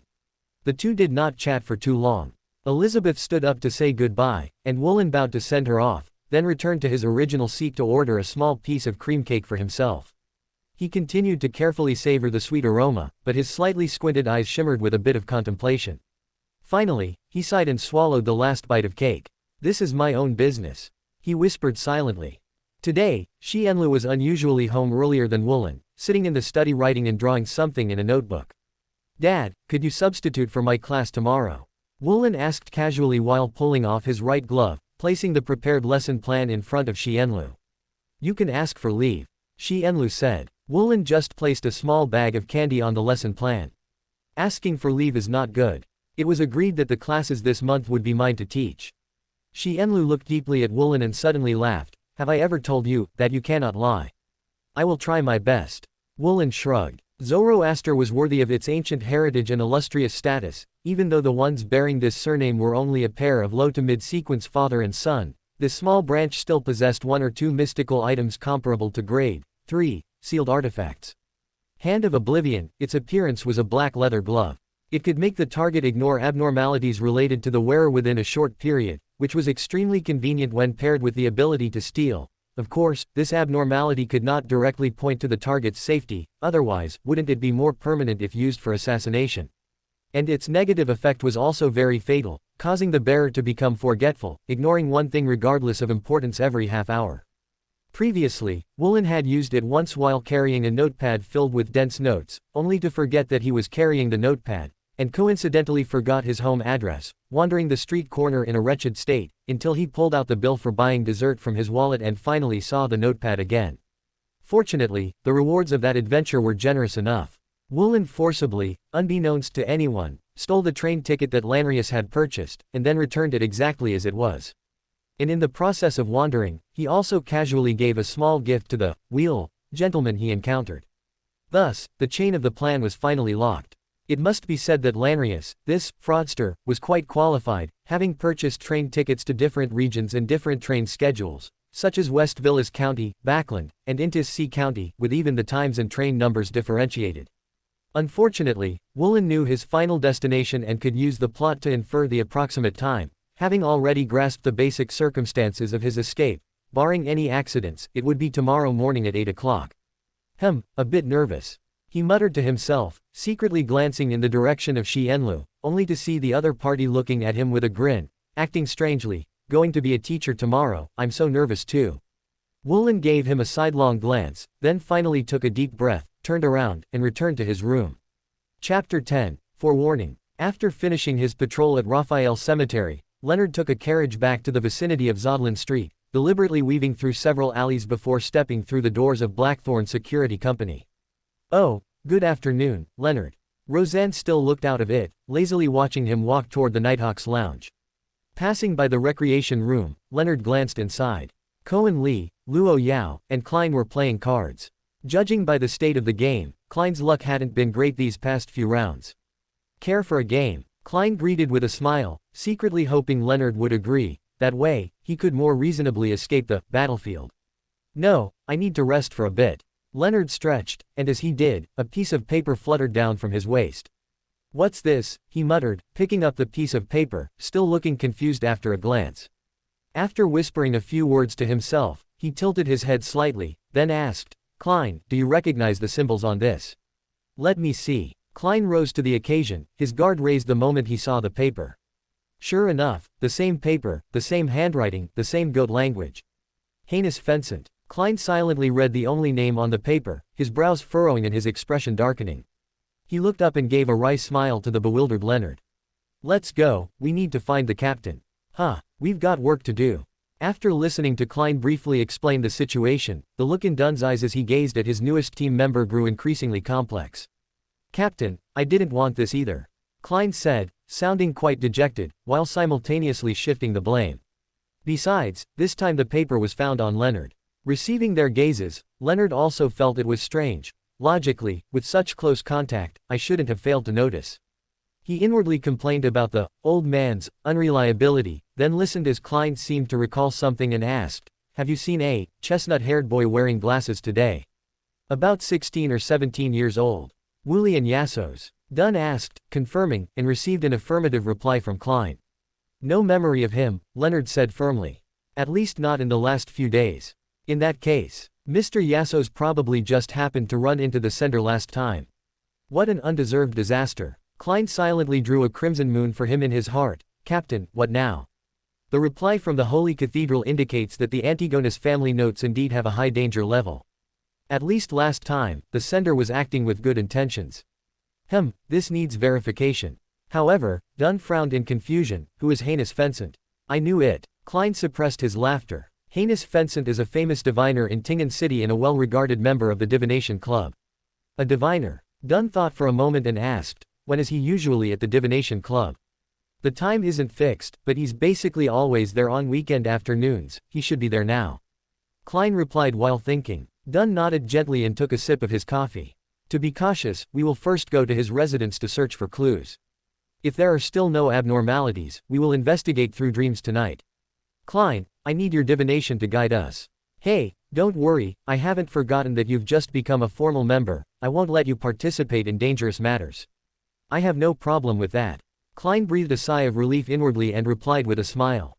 "Leonard, you, notify Sika and have her join us. You are responsible for contacting the police department to investigate Heinous Fencent's interpersonal relationships." "All right, Captain. Don't forget to inform the Holy Cathedral," Leonard added lazily with a smirk. You're right." Dunn was silent for a moment, then chuckled. "Send this paper to the police station as well, although, in all likelihood, we won't find any clues." Watching Dunn, Klein, and Sika walk out the door of Blackthorn Security Company, Leonard leaned casually against the wall and scoffed softly, "Old man, you're losing your touch. You didn't even know someone was approaching you." A slightly aged voice chuckled. "It was just a little rascal playing a prank, and a well-meaning one at that. Why would I need to warn you?" "Well-meaning." Leonard chewed on the word, half-doubting. Sitting in the carriage driven by Sizel, Klein said thoughtfully, "Captain, I have divined the origins of both pieces of paper, and both presented similar images, a hand wearing black leather gloves and a common black fountain pen. Judging from the image, the sender has fair skin and slender fingers, more likely a lady." Dunn pondered. "This person, let's assume she is a lady, should have an activity range not far from Zodlin Street. She might have had relatively covert contact with us or knowledge of us, otherwise, she shouldn't have known your address or Leonard's identity. I wonder, could she be intentionally maneuvering us?" Sika, who had a calm demeanor, white hair, and black eyes, spoke up at this moment. "At least for now, we have been dispersed. That possibility cannot be ruled out." Dunn nodded. "But our search and guard personnel all retain combat power, so there won't be any accidents in the short term. And the last incident revealed her good intentions to a certain extent. If we can confirm that Heinous Fencent has a problem this time, then her tip-off cannot be ignored." "A blatant scheme," Klein sighed inwardly. "But this hand, why does it look a bit familiar? Have I met this lady?" Thinking of this, he simply unhooked his pendulum and began a divination, clockwise, affirmative. His spirits lifted, and he fished out paper and pen from his pocket. Fortunately, he had just performed a dream divination and had brought them along. He unfolded the paper that had been folded into a square and wrote on it, "The source of my sense of familiarity." Closing his eyes and reciting it 7 times, Klein entered a dream. In a dim room, a pair of fair, slender hands were nimbly shuffling and cutting cards, laying out an Intis card spread. Immediately, a card was flipped over, upright, lovers. Klein opened his eyes abruptly. He could only think of one person for this imagery, Wooly and Yassos. How was it? Any results? Dunn and the other hadn't disturbed Klein, only asking when they saw him open his eyes and stare blankly.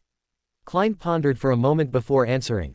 "I feel familiar with the person who wrote the letter, but the imagery obtained from the divination was very blurry and difficult to interpret." He had actually hesitated about whether to say it out loud. After all, Wooly and Yassos's warnings were cryptic, yet he seemed to know the Nighthawks very well. Not to mention the consequences if the other party harbored malice. If he could directly ask him about the specific situation, it would certainly be of great benefit. However, as someone who harbored big secrets himself, he didn't feel that everyone needed to be laid bare completely. Moreover, this youth had indeed not shown any malice. When I'm alone, I'll perform a divination on the consequences of withholding this information. If there's no problem, I'll find a chance to ask this, Lady Yassos, in private. He let out a breath and decided inwardly. When Klein returned home, it was already pitch black. When they arrived in the afternoon, Heinous Vincent was not at home.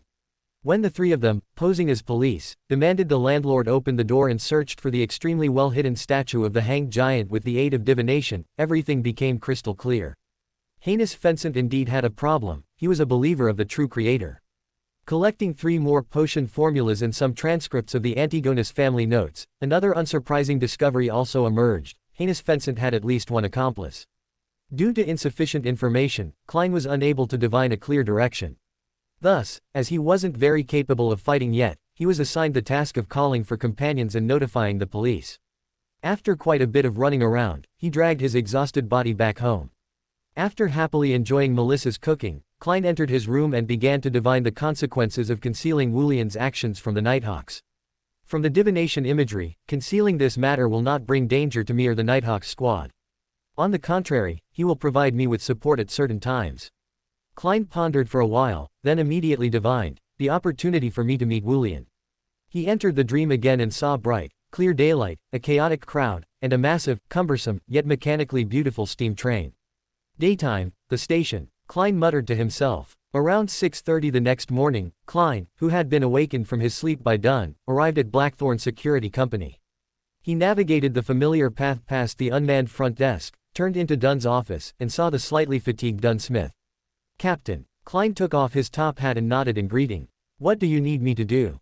Dunn pointed to the chair opposite him, signaling him to sit, and said, yesterday's operation was very successful.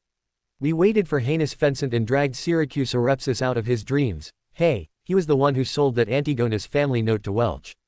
Did you catch him? Klein asked with concern, and received an affirmative reply from Dunn. He is a cautious and cunning person. We didn't get much useful information from his words or dreams. I have already sent a telegram to the Holy Cathedral requesting assistance. Perhaps they will send Daly to help. Ms. Daly. Klein nodded thoughtfully. Captain, do you need me to go to the Divination Club to observe the reactions of others? Fine, but this matter can wait for a bit. Dunn said thoughtfully. Heinous Vincent and Syracuse Orepsis were both in the Hal Street area. If they have accomplices they need to contact, it is very likely they also live nearby. I have arranged for Leonard, Cohen Lee, and Luo Yao to investigate there, and I might need your help at any time. And the reason I called you over so early. He handed over a document. This is the information we found at Syracuse Orepsis's home. Try to see if you can divine a direction for the search from this. If necessary, I will have Frey take you there. All right. Klein nodded. Seeing that Dunn had nothing else to say, he turned around and silently counted, 3, 2. Wait a moment. Dunn did not disappoint, calling Klein back at the last minute. The document is confidential, do not spread it. Remember to return it to me after you finish your divination. All right. Klein gripped the document tighter and asked cautiously, Captain, is there anything else? Dunn lowered his eyes and thought seriously for a moment, then shook his head firmly, nothing else.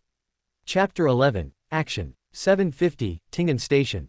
Carrying a leather suitcase and harboring a faint sense of hope, Wulian boarded the steam train bound for Backland along with the crowd. He sat properly in the second-class carriage, looking around with slight curiosity, his gaze never lingering for a moment on the scholarly gentleman diagonally in front of him who carried books and a suitcase. The round-framed glasses were replaced by square ones, and he'd even pasted on a fake mustache, but features like a round face, black hair, and brown eyes couldn't be changed overnight. Normally, smiling eyes should be likable, but how does this guy look so punchable? Stay calm, try not to let your mind wander. That old fox of a father should be able to teach those kids well, right? He can't lead them astray in just one lesson. Stop. The plan is what matters. This position is quite convenient for observation. Speaking of which, what is Lanrius doing with books? There's at least £1,000 inside. I wonder when Dunn and the others will arrive. Wulian's thoughts sprouted like messy weeds after rain. He shook his head imperceptibly, unconsciously rubbing the plain band ring on his pinky. Obscurity, a very small plain band ring, dark in color, nearly black. It would cause malice to grow and stray thoughts to proliferate in the wearer, making it difficult to concentrate. Over time, it would inevitably lead to a loss of control. In contrast, it possessed quite considerable abilities. The pressure, mental shock, hallucinations, and emotional amplification of obscurity were significantly effective against a single target, and when active, there was almost nothing special about it, making it quite stealthy for ambushing people. A subtle curve formed at the corner of Wulian's mouth, and his pinky curled slightly. At this moment, Lanrius possessed both the smug arrogance of having fooled investors and official beyonders, and the vigilant tension of being on the verge of flight. If these two contradictory emotions were amplified simultaneously, the mocking smile that seemed welded onto Lanrius's face suddenly widened, and a strong sense of pleasure welled up from the bottom of his heart. He was suddenly alert, forcing his lips flat, his eyes trembling behind his lenses as they searched for the source of the anomaly. Who, damn it, was I discovered by those idiots? The steam train gave a short whistle, the signal that the train was preparing to depart. There's almost no time left. In the back of the carriage, a couple broke into an argument. To the left, a child suddenly started crying. Diagonally ahead, a man was fumbling through his pockets over and over. Someone is watching me. Lanrius suppressed the urge to turn his head abruptly, looking around as naturally as possible, and saw the youth behind him with a face full of excitement and curiosity. Chestnut hair, brown eyes, a clean-cut face, a youth wearing glasses. Are the emotions of the people in the carriage being amplified? Someone wants to deceive me. No, not necessarily me, I haven't exposed anything. I can't show any abnormality. But then Lanrius thought of another possibility. What if that unknown enemy was indeed coming for him? The cramped, confined space on the steam train would leave him no way to escape unscathed. I must test it out. He felt somewhat anxious. Lanrius had, of course, made contingency plans for things going wrong. But those were only for ordinary creditors and official beyonders. The former were no threat to him, and with the latter, he could use this trainload of passengers to his advantage. Sir. The voice that suddenly exploded in his ear made Lanrius instantly reach for the dagger in his sleeve. The next moment he came to his senses and saw the youth who had been staring at him earlier. What is it? He responded indifferently. The youth shrank back a bit, pointing at the book in Lanrius's hand and saying bashfully, Can I ask you a few questions? About the Ubris Mountains. You know, very few people have knowledge about that. Lanrius froze for a moment, not caring whether that history book in his hand actually mentioned the so-called Ubris Mountains, and answered coldly, I don't have time. The youth stood frozen in place, looking somewhat dejected. But in the end, he thanked him politely and returned to his seat. Lanrius, with one hand resting on his dagger, stared at the youth's back.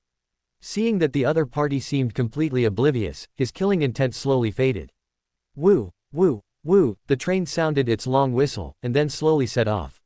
Lanrius sat silently in his seat, listening to the noisy voices of people, motionless. During this time, no one else had gotten on or off. That person is on the train. The train wheezed with a piercing rasp, its speed gradually increasing amidst the rumbling, while the scenery outside the window also slowly changed. Suddenly, Lanrius, this formally dressed, decent-looking gentleman, came to the carriage door with his book tucked under his arm and grabbed the handle. Sir, what you're doing is very dangerous. The conductor from the other side of the carriage hurried over, only to find to his shock that the man had already flung the door wide open and flipped himself down. The conductor screamed unconsciously, leaning out the door frame to look, but could only see the slightly desolate scenery on the outskirts of Tingan city. With a soft thud, the conductor felt his center of gravity shift backward and couldn't help but stagger. Immediately, he was supported by a pair of warm palms and met a pair of moist brown eyes. Closing the carriage door, Wulian stopped the conductor's backward momentum and offered a serious and methodical suggestion.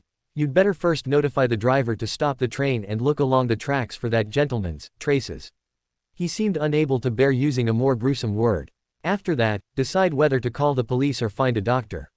The conductor, having regained his composure, gave Wulian a grateful look and jogged forward, squeezing through the messy third-class carriage with difficulty. Before long, the train's speed gradually slowed. Under the grinding struggle between the locomotive and the heavy carriages, the train stopped, letting out a piercing screech. Several transit police jumped off the train and walked back along the tracks with unpleasant expressions. Perhaps they would see a bloody lump of flesh, or perhaps a troublesome fellow luckily still alive and howling in struggle. In any case, it was not something to look forward to. But strangely, after searching for a long time, they still found nothing, neither a dead person nor a living one. In a corner of the third-class carriage, Lanrius hadn't jumped off the train. In his view, acting hastily when one has no grasp of the situation is an act that can be called stupid. By making a feint, he could mislead any potential enemies and buy himself time. If it really reached the stage where passenger identities needed to be checked, he would naturally use the chaos to leave early. His stiff formal suit had vanished, and the slightly worn linen shirt underneath made him look just like the people around him. The book he had been carrying was also casually thrown on the floor to cushion his backside. At a glance, no one would associate him with that decent gentleman from the second-class carriage. Hunching his body, Lanrius looked with a wooden face as the conductor frantically explained what had happened to the people, and watched the transit police run up and down conveying messages, a flame of anger rising in his heart. There was no pursuer at all. There was no ambush. I was tricked. Who is playing tricks? He narrowed his eyes to suppress his fury, directing his suspicion toward the youth who had spoken to him. If it hadn't been for him, he would have had plenty of time to decide whether to stay or go. Was that kid intentionally stalling for time? If that's the case, he suddenly let out a burst of agonizing screams, his vision crimson and blurred, his mind in severe pain, a buzzing echoing incessantly. Wulian, who had used a mental shock, felt quite gratified looking at the scene before him, and his pinky curled again. Yuvu, he couldn't help but turn up the corners of his mouth, leaning against the junction of the second and third carriages, watching the screaming Lanrius through the heavy obstructions, watching him scramble to his feet in a mess, watching him draw his dagger. Amidst the belated screams of the people, Wulian snapped to his senses a bit, cursing himself for letting things get out of hand. Fortunately, Lanrius didn't look particularly rational either, charging toward him like a mad bull with red eyes and heavy breathing. Wulian took a moment in his busy state to provoke the other's emotions, and just like Lanrius 15 minutes ago, he pulled open the carriage door and jumped down. To be honest, since the train had already stopped, doing this in front of a swindler with points in agility was somewhat asking for trouble. But I can't really let Lanrius recover his wits to take hostages or go on a killing spree, right? Wulian thought helplessly. The two figures moved away from the train itself at high speed, one after the other. And just as Wulian was making his escape, his spiritual intuition was triggered, and he turned to find that Lanrius had already spun around and was running in the opposite direction. Wulian stopped and stood in place, the other's shrill laughter vibrating in his ears. Idiot. Idiot. Why would I risk my life when I know there's danger? Go ahead and accept the cops, detention and torture yourself. Ha ha ha ha ha ha ha. The mocked youth curled his lip, when suddenly the bang of a gunshot came from nearby. He jumped as if startled and turned his head sharply to see a middle-aged man dressed in a black and white checkered uniform, with a high-nose bridge and deep gray eyes. The gunshot just now had come from the firearm he held in his hand. Officer, I'm not running, you catch him. Wulian crouched in place, raising his hands timidly, but his eyes were glancing around to see how the officer would deal with the exceptionally agile swindler, curious and lively. In reality, the fleeing Lanrius was still loudly mocking the youth, but his legs suddenly went weak, and he fell to the ground with a thud. He struggled to crawl a bit but still couldn't get up, and was quickly surrounded by Leonard, Cohen Lee, and Frey, who had rushed up. Wulian, who had also been dragged into the dream, showed no resistance under the watch of Sika and Klein, sleeping quite peacefully. And not far from where the steam train was stopped, a carriage with 4 wheels and a single horse was quietly parked, the side of its body engraved with a symbol of crossed swords surrounding a crown. That was the carriage of the 7th Group of the Special Operations Department of the Police Department. That was the carriage of the Black Rose Security Company. Chapter 12, Reunion. Wulian's first sight upon emerging from the dream was Lanrius, who was tied up securely, a gun pointed at his head, and a clump of hair still clutched in his hand. Savoring the police and robber struggle that was still ongoing in the dream, Wulian couldn't help but feel a sense of regret, feeling that the experience of this movie was somewhat lacking.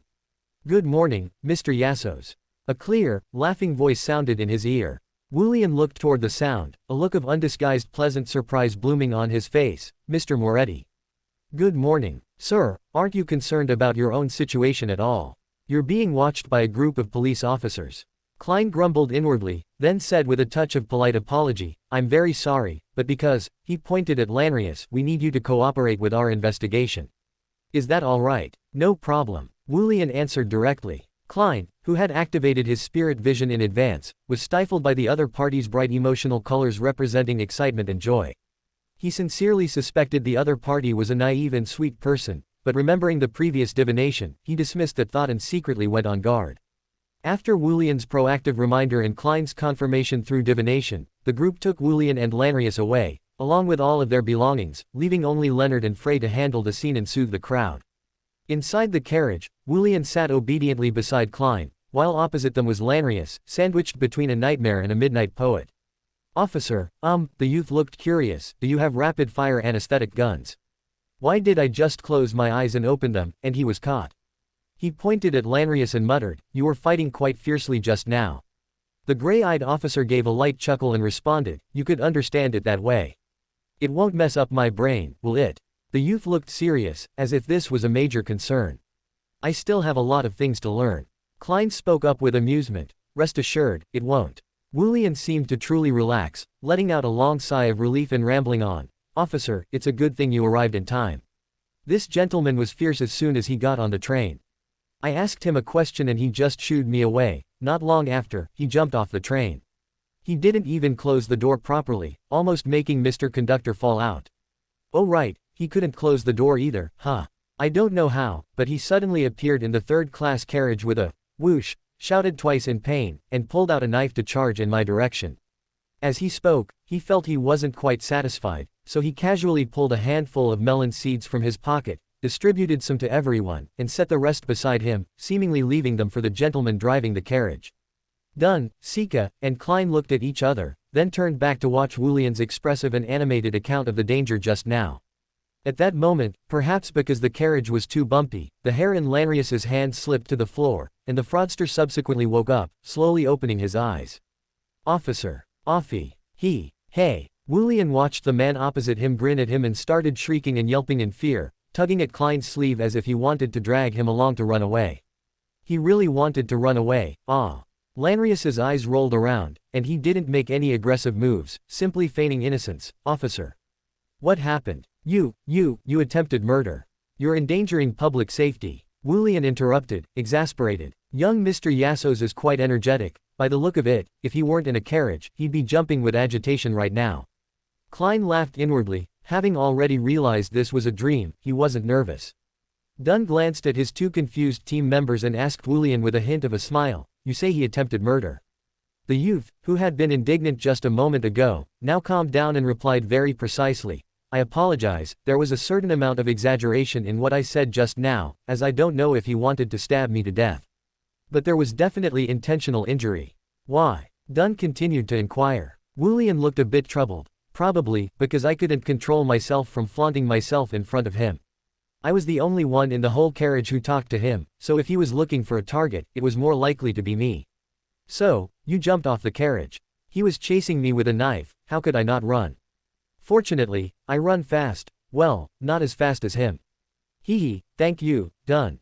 The carriage jolted, not particularly violently, yet it stripped several people away from the shallow dream. Wulian sat there in a daze, thinking of the name he had almost blurted out, a chill running down his spine. He looked up in silence, meeting Dunn's deep eyes. Sir, this surely wasn't the effect of a sedative.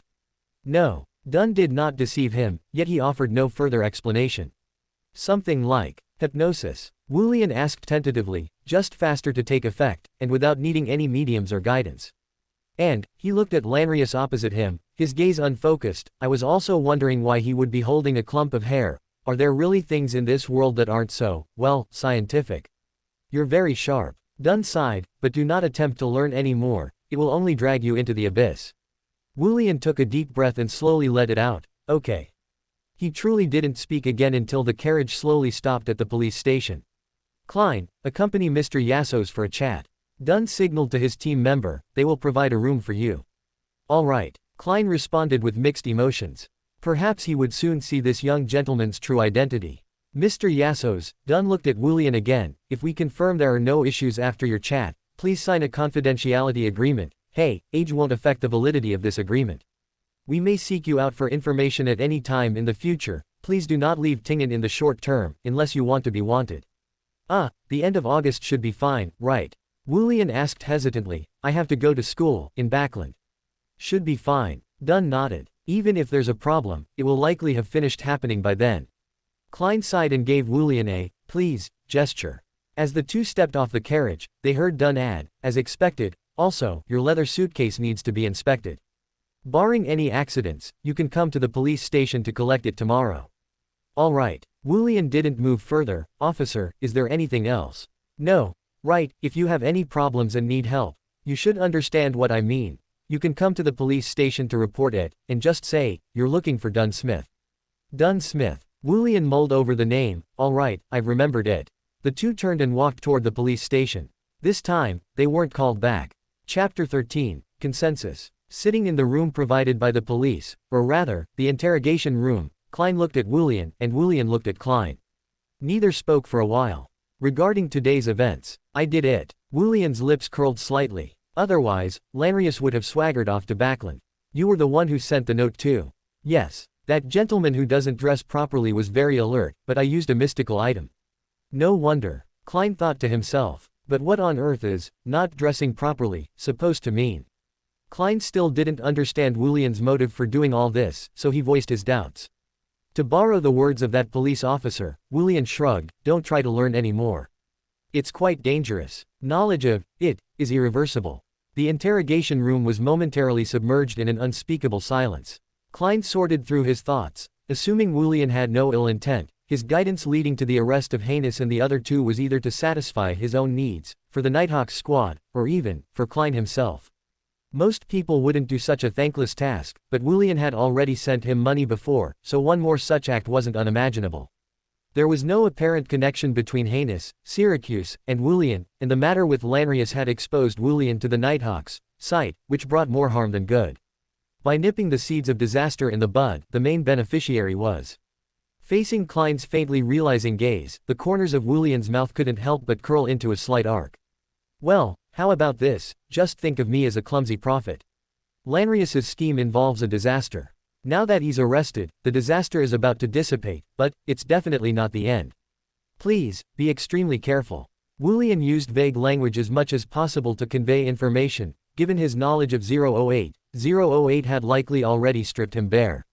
A certain amount of abnormality would cause suspicion, but intense, targeted anomalies would lead to him becoming a target for 008 and Ins Zangwil to eliminate. Wulian did not want to get himself killed.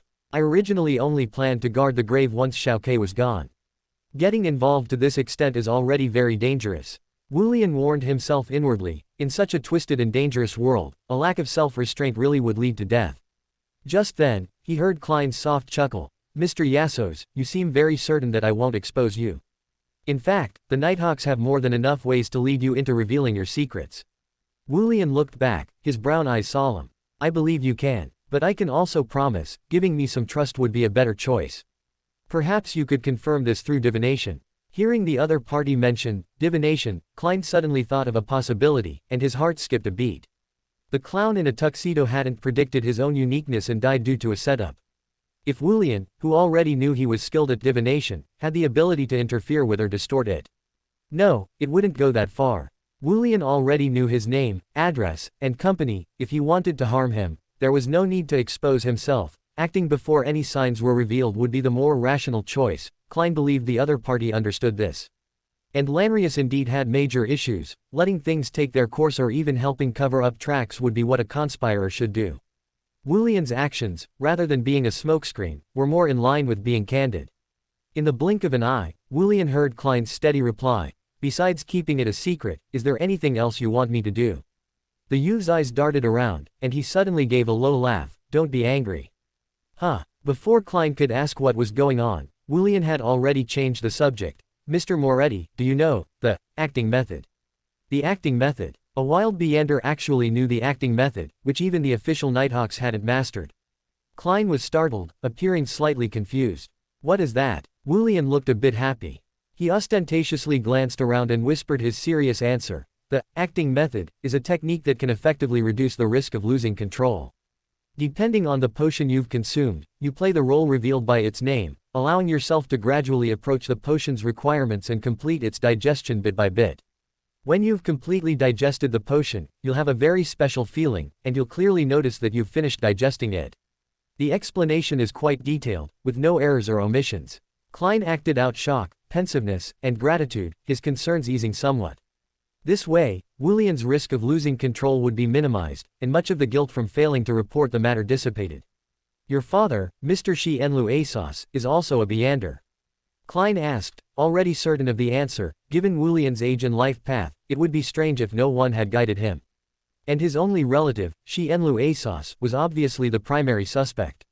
Yes, Wulian answered with unearned confidence, showing no remorse for selling out his own father. Besides Mr. Shi Enlu, where else could he find another Beander to take the heat? Since Klein already knew the basic situation and had promised to keep it secret, he would likely lean toward keeping an eye out for abnormalities himself and reporting them when necessary. Having it out in the open with him was better than suddenly being labeled a socially unstable element. Besides, Wulian was looking forward to Benefactor's building being exposed to others. Wait, no. This damn ring. He'd lock it behind 20 layers and throw it into a corner when he got back. After a series of smooth dialogues, Wulian reached a basic consensus with Klein. After honestly signing the non-disclosure agreement and confirming his home address and other information, Wulian waved to Klein and walked toward Champagne Street with light steps. After rounding 2 streets, he suddenly stopped. Benefactor's building, who should have been teaching at Sunday school, was leaning lazily against a lamppost at the end of the street.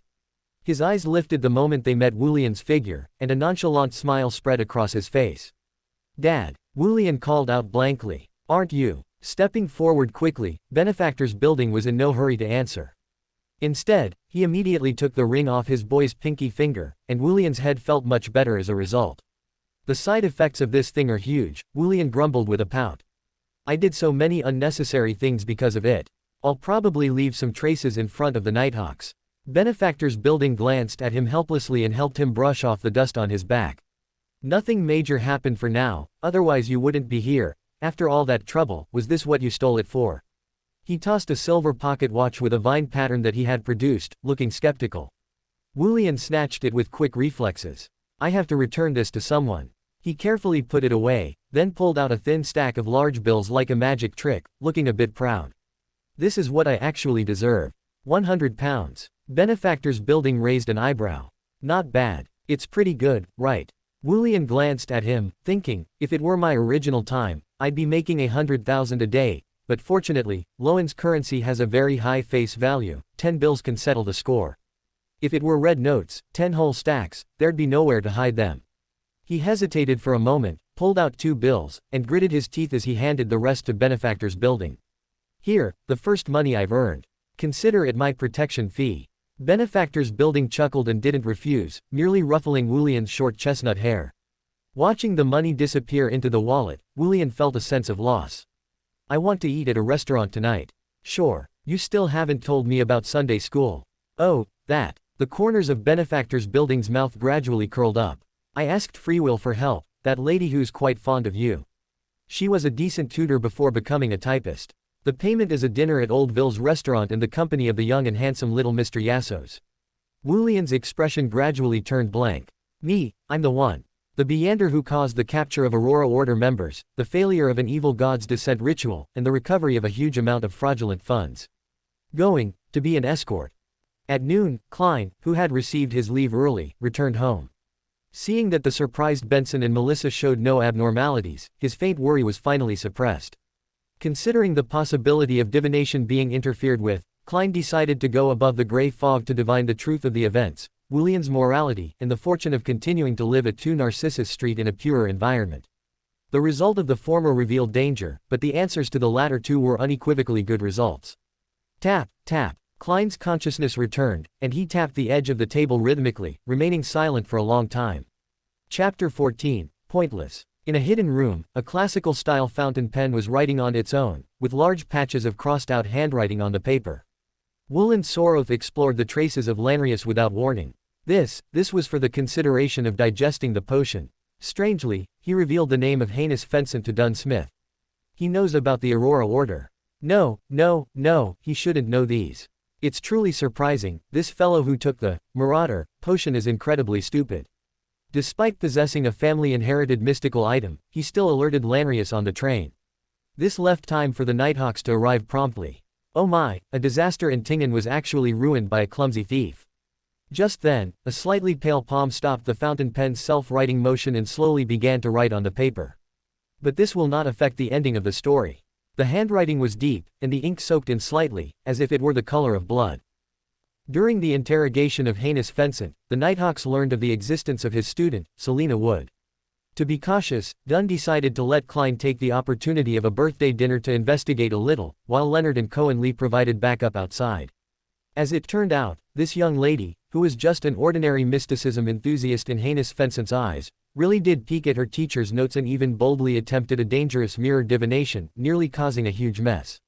Looking at the sleeping Selena and the mess in the room where the incident occurred, Klein let out a long sigh of relief, secretly feeling lucky that his companions were present. Speaking of which, there was nothing wrong with that young gentleman's things from this morning. They'll have to be sent to the police station later. Hey, we can't expect the captain to remember this. Leonard, who had climbed in through the window, was tidying up and mentioned it casually. Klein thought of the gold coin tucked inside the returned pocket watch and asked in a bright mood, then, should I go straight home later? No problem, Leonard and Cohen Lee expressed their understanding. Watching his two colleagues leave through the window, Klein let out a long breath and, enduring the weakness of his spiritual energy being drained, walked toward the door. He still had many things to explain to Elizabeth. Now, the mess left behind by heinous Fenson should all be resolved, Klein thought. Although Klein had already proven his ability in the Riel Bieber incident, to maintain tradition, he still needed to complete his team-joining mission today. Sir DeVille. He thought of the brief encounter in the library earlier and couldn't help but realize. Hysteria, a blue line on the gums, a severe headache, a life worth 300 pounds. The exhausted Klein turned down Dunn's suggestion for a group dinner tonight, hosted this week's Tarot Club, and then set off for the Divination Club. A full 2 days had passed since heinous Fensant was arrested, and some information had already begun to ferment. Listening to people's discussions, which were filled with either regret or confusion, and matching them with the emotional manifestations under spirit vision, Klein nodded imperceptibly. Having experienced the mummy powder deterrent of Bogda and Glasses, Klein picked up his cane and walked out of the club at around 5:30. He was going to check out that magical herb shop, and, if necessary, check the owner's gas meter. Help! Help! Murder! A scream trailing with a sob rang out in the distance. Klein was stunned for a moment and quickly rushed toward the source of the sound. When he arrived, several people were already peeking in, and they soon withdrew their gazes with a slight sense of boredom and left the narrow alleyway. What happened? Klein also looked in and found a scene of peaceful times. A boy sitting against the wall held a fuzzy object in his arms, while his free hand rested gently on the shoulder of the boy beside him, seemingly comforting his frightened companion. There were no signs of a struggle, no blood, and no wounds or bruises on either of the two boys. Klein also felt like turning around and leaving. If only that boy didn't have chestnut hair and brown eyes.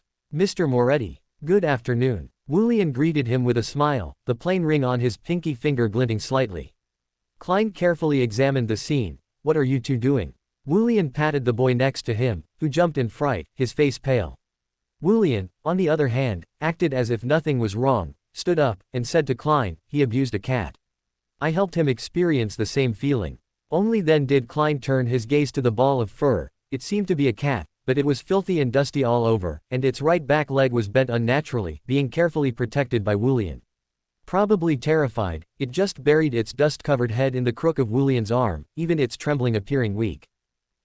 Klein's brow furrowed, because of the cat, and also because of the boy. He still remembered what Wulian had said, the same feeling. Just an illusion, I've always been law-abiding. Wulian bowed slightly with indifference. Excuse me, I'll take my leave. He took half a step toward Klein, then suddenly stopped again and said thoughtfully, Sir, do you think, using fear to make a sinless but wicked person turn to good is also a kind of nightmare? After Wulian left, Klein was still wondering if he was referring to the captain when he heard a death-like wail from the boy in front of him. He hurriedly activated spirit vision, only to see that his vital signs were stable, but his whole person was shrouded in extremely intense fear. What happened? Klein pondered for a moment, and seeing no one around, simply crouched down and quickly performed a dream divination. The boy huddled in the corner, his right leg unnaturally twisted, shivering. And in front of him, the handsome youth with chestnut hair and brown eyes approached step by step, playing with a common black round-bellied fountain pen between his fair fingers. Whoosh! Bang! Wulian mimicked a joking sound with his mouth, but his wrist suddenly flicked, plunging that fountain pen deep into the boy's windpipe. Gasp! Gasp! The boy breathed with difficulty, unable to get a shred of air. He reached out to cover it, but blood mixed with pink bubbles still gurgled out, taking away all of the boy's vitality in wisps. The dream dissipated. Klein looked at the boy in front of him, who looked no different from being fast asleep, and shook his head with a laugh, truly wicked. But in the final analysis, it was just a nightmare. Wulian returned home and saw Benefactor's building slumped on the fabric sofa, saying in surprise, back so early. Isn't it because someone is supporting me? Benefactor's building lazily opened his eyes and, seeing the furball in Wulian's arms, suddenly sat up. You're going to keep a cat. Is it okay? Wulian didn't get too close, although he had no related memories. He was quite worried that Benefactor's building might be afraid of cats or allergic to cat hair. If it really doesn't work, I'll ask cheap old father for some medicine and go straight to a hotel to handle it. He thought to himself. Benefactor's building was silent for a moment, then responded, of course you can, as long as you're willing. After sizing up the little fellow for another 2 glances, Benefactor's building went into the bedroom on his own and dug out some medicine, painkillers, anti-inflammatories. Here are bandages, do you need help? Need. Wulian looked at Benefactor's building. Do you mind? Not at all. Benefactor's building shook his head with a smile. Then, thank you for your help. Wulian gestured for Benefactor's building to bring the medicine and stepped into his own room carrying the cat. Chapter 15, Nightmare. The next morning, after exchanging pleasantries with Roseanne, Klein went to Dunn's office. When he heard the man before him say with a hint of confusion, "She wants me to become a true nightmare," Klein's heart stirred, and he began to organize his words. Captain, do you think that making someone fall into intense fear within a nightmare counts as a type of nightmare? Fear. Dunn murmured, still appearing somewhat hesitant. There are always some fellows who enjoy hurting others but haven't quite crossed the line into legal punishment. Perhaps, using dreams to let them experience the consequences firsthand would be a more meaningful approach. Dunn nodded slowly. You've reminded me. He didn't dwell on the issue for long and soon began to relay Dolly's speculations about the seer pathway to Klein. That evening, Mr. Dunn. Wulian was completely unaware of the fact that his dream had been invaded. He showed unreserved welcome toward the gentleman before him, who wore a long black windbreaker and had deep gray eyes. Dunn was momentarily dazed before being pulled by him to sit at a conjured dining table. Tisk, my cooking skills aren't that great, Wulian said with a pained expression, then looked at Dunn. Do you have any dietary restrictions? No. Subsequently, a table full of various dishes appeared before Dunn. Sizzling roasted lamb leg, bubbling mushroom hot pot, sweet and sour tender tomato brisket, and so on. Shifting his surprised gaze, Dunn tasted the familiar mutton with a knife and fork while asking, You're not a local? No, the youth answered bluntly. I moved to Tingan with my dad. Before that, we were in Winter County, and I'm not too sure about the time before that. Dunn nodded slightly and got to the main point. Why did you leave Tingan? I said it before, I went to check out a new school. Wulian grumbled, about to continue, when he heard Dunn ask, How much do you know about Lanrius? Lanrius. Wulian scoffed. A swindler, a lunatic who plans sacrificial rituals, a ridiculous fellow who thinks too highly of himself. What did he do? Dunn's eyes grew darker, but he didn't interrupt Wulian again, merely leading him to ramble on with more information. He teamed up with Hood Eugen to make Megus pregnant with the child of the true creator, then let it ferment gradually through the resentment and sorrow of the lower-class masses, until, Wulian opened his mouth, but for some reason, he couldn't go on, staring blankly at the gentleman opposite him. Until, Dunn guided him patiently, activating his Beander abilities to stabilize the inexplicably trembling dream world. I don't want to say. Wulian pouted and, as if in retaliation, took away the feast Dunn was enjoying. Seeing this childish scene, Dunn couldn't help but chuckle, momentarily at a loss for words. He tried asking the youth about the source of his information, but as Dunn expected, he met with a refusal to cooperate. Mysterious and secretive, yet seemingly well-intentioned. Dunn reached up to rub his temples, feeling a sense of familiarity. Was it you who left the note? He asked suddenly. Yeah. In his sleep, Wulian had no ability to hide anything. Not only that, he turned the tables and said to Dunn, Someone wants to deal with you guys, mostly you. Hurry up and act as a nightmare to digest the potion. This matter is resolved for now, but that guy won't give up until he gets the ashes. There are so many little powder kegs in Tingan. I can't say more. If you know about it will know about you. Maybe it's better to find that guy's place and level it with missiles, but, coincidence, will definitely let him escape. No, I definitely have to report it. You must stay safe, okay? He spoke quickly and chaotically. As Dunn sorted through his thoughts, he associated it with something. Coincidence. It seemed it wasn't yet time to let Dolly perform spirit channeling. He sighed, gave Wulian a deep look, and nodded. I'll do my best. Thank you for telling me. He bowed slightly toward the chestnut-haired youth and left his dream without exerting any additional influence. The moment the dream ended, Wulian sat up abruptly, his eyes wide. Meow. The dusty little kitten nesting beside him was startled by his movement and gave a tentative meow. Sorry, it's okay, Wulian murmured. Recalling what he had done in his dream, he didn't know whether to laugh or cry. What on earth did I say? He clutched his head in agony, unsure if he should crawl into a hole or run away with Benefactor's building and Weekend. Weekend was the cat's name. Dear goddess, can't you give your devout believer just a little bit of special treatment? This self-proclaimed believer of the Church of the Fool muttered half-jokingly.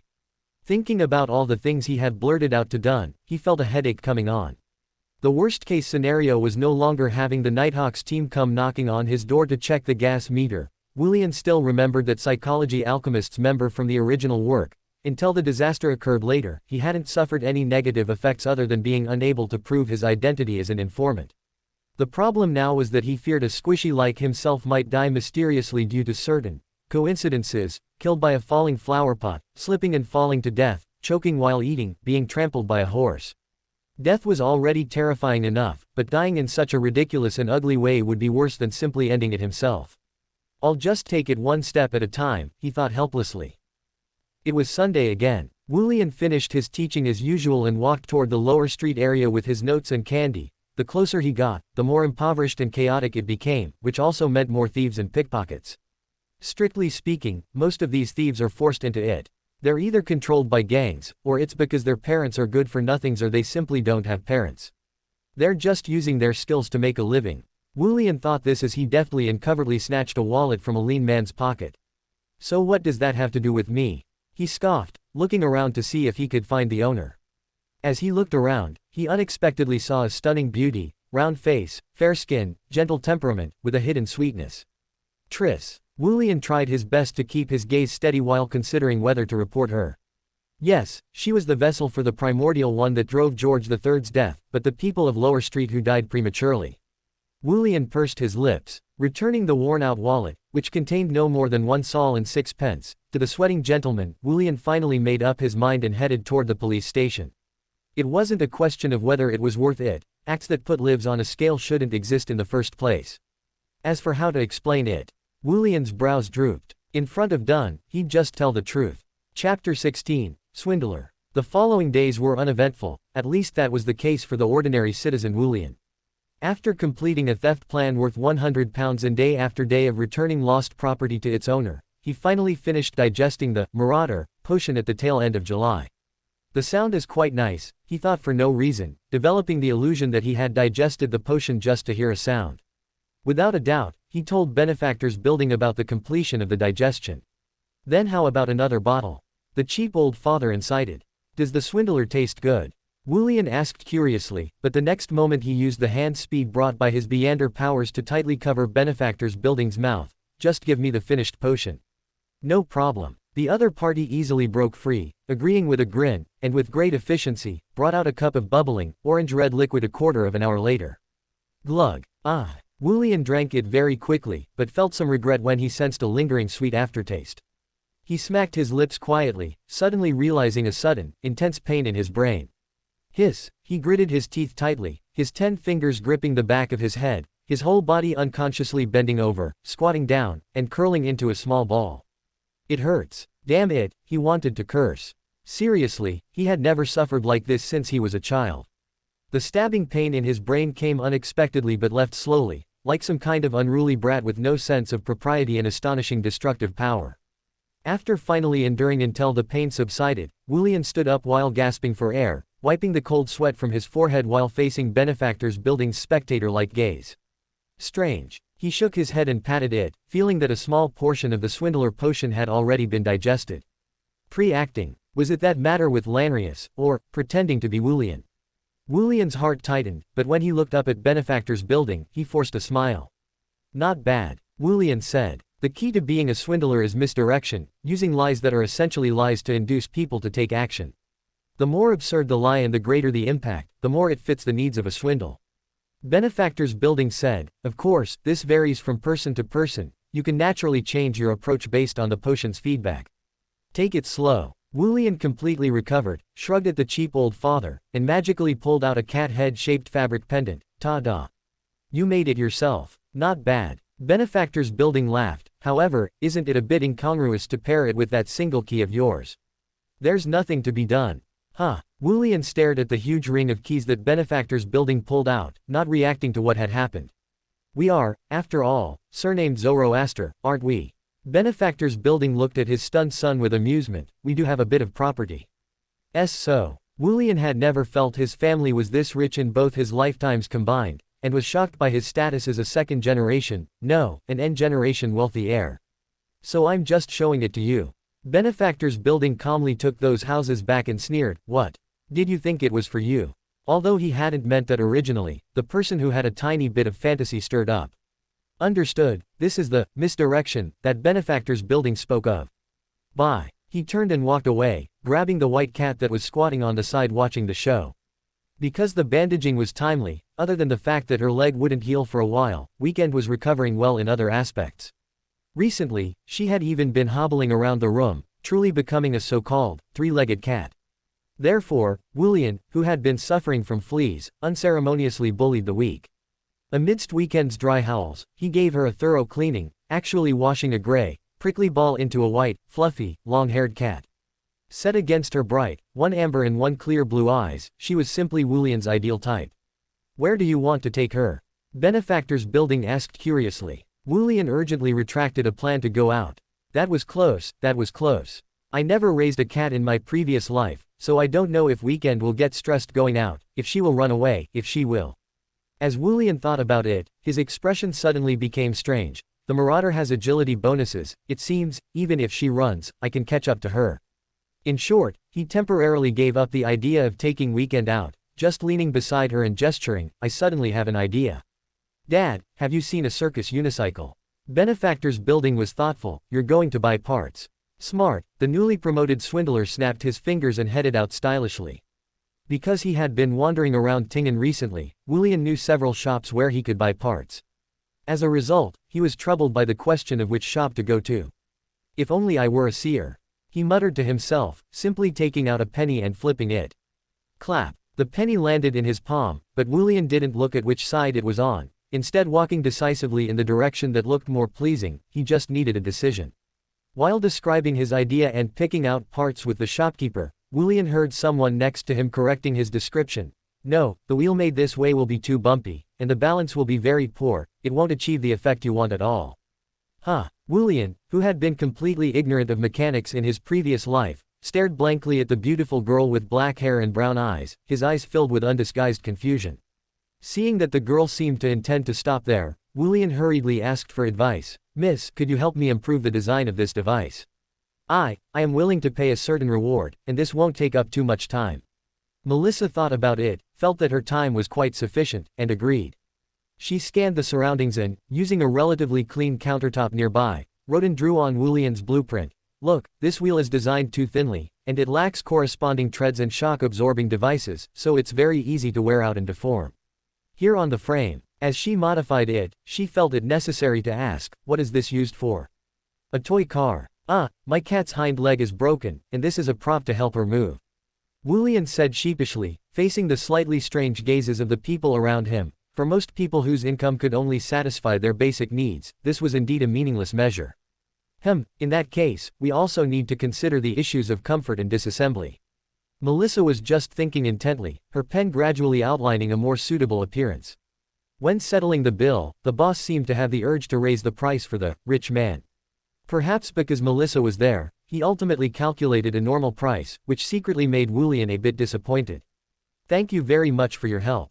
Wulian thanked Melissa very seriously and handed over 2 Sol banknotes. My name is Wulian Yassos. May I know your name? Melissa. Melissa pursed her lips, you don't need that much money. About 4 pennies is enough. But without you, I would have wasted a lot of money buying parts. Wulian insisted, and you also taught me how to assemble and maintain it. All right. Melissa took the banknotes and squeezed a thin, thank you, from her throat. That night, Klein Moretti returned home and tried to pair the tenderly pan-fried small pieces of beef with apple juice. He also bought some oyster-clear soup and a small piece of cream cake. Having enjoyed dinner with satisfaction, Melissa told her 2 brothers about the unexpected gain from this afternoon. Benson Moretti and Klein Moretti looked at each other, worried about their sister being snatched away by the little blonde boy. The reason of gratitude is indeed plausible, Plus considering the family background, perhaps 2 souls is a small amount for him. However, Melissa, if you find that he is intentionally approaching you later, you must be vigilant, you know. Benson Moretti wiped his mouth and said earnestly. Benson, I'm not a child anymore. Besides, we've only met once, how could it reach the extent you're thinking of? Melissa said crossly, turning her head away to avoid looking at him. Klein Moretti could roughly understand Benson's concerns, but still said to Melissa with a smile, this is what you earned with your own knowledge and friendliness, how about keeping it to reward yourself with some delicious food?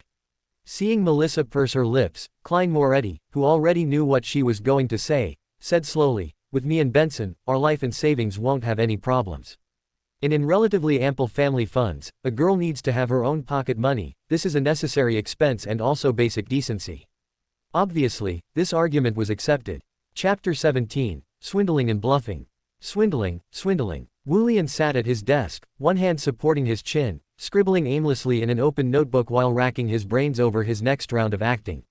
If it were back in his original era, he would be familiar with this, he had even participated in a major college student project on anti-fraud. Things like getting scammed to northern Myanmar to have one's kidneys harvested, various schemes to swindle money or sex, handing out eggs to promote useless nutritional supplements. Aside from being immoral, it wasn't a big issue, if things went well, he could just turn around and report them. Wait. Should I degenerate a little? Wulian thought with a strange expression, though Tingan didn't seem to have any systematic evil forces. The main factors for the existence of those thieves, pickpockets, and the powers behind them were wealth and equality. Without solving the issues of productivity and production relations, reporting them wouldn't have much meaning.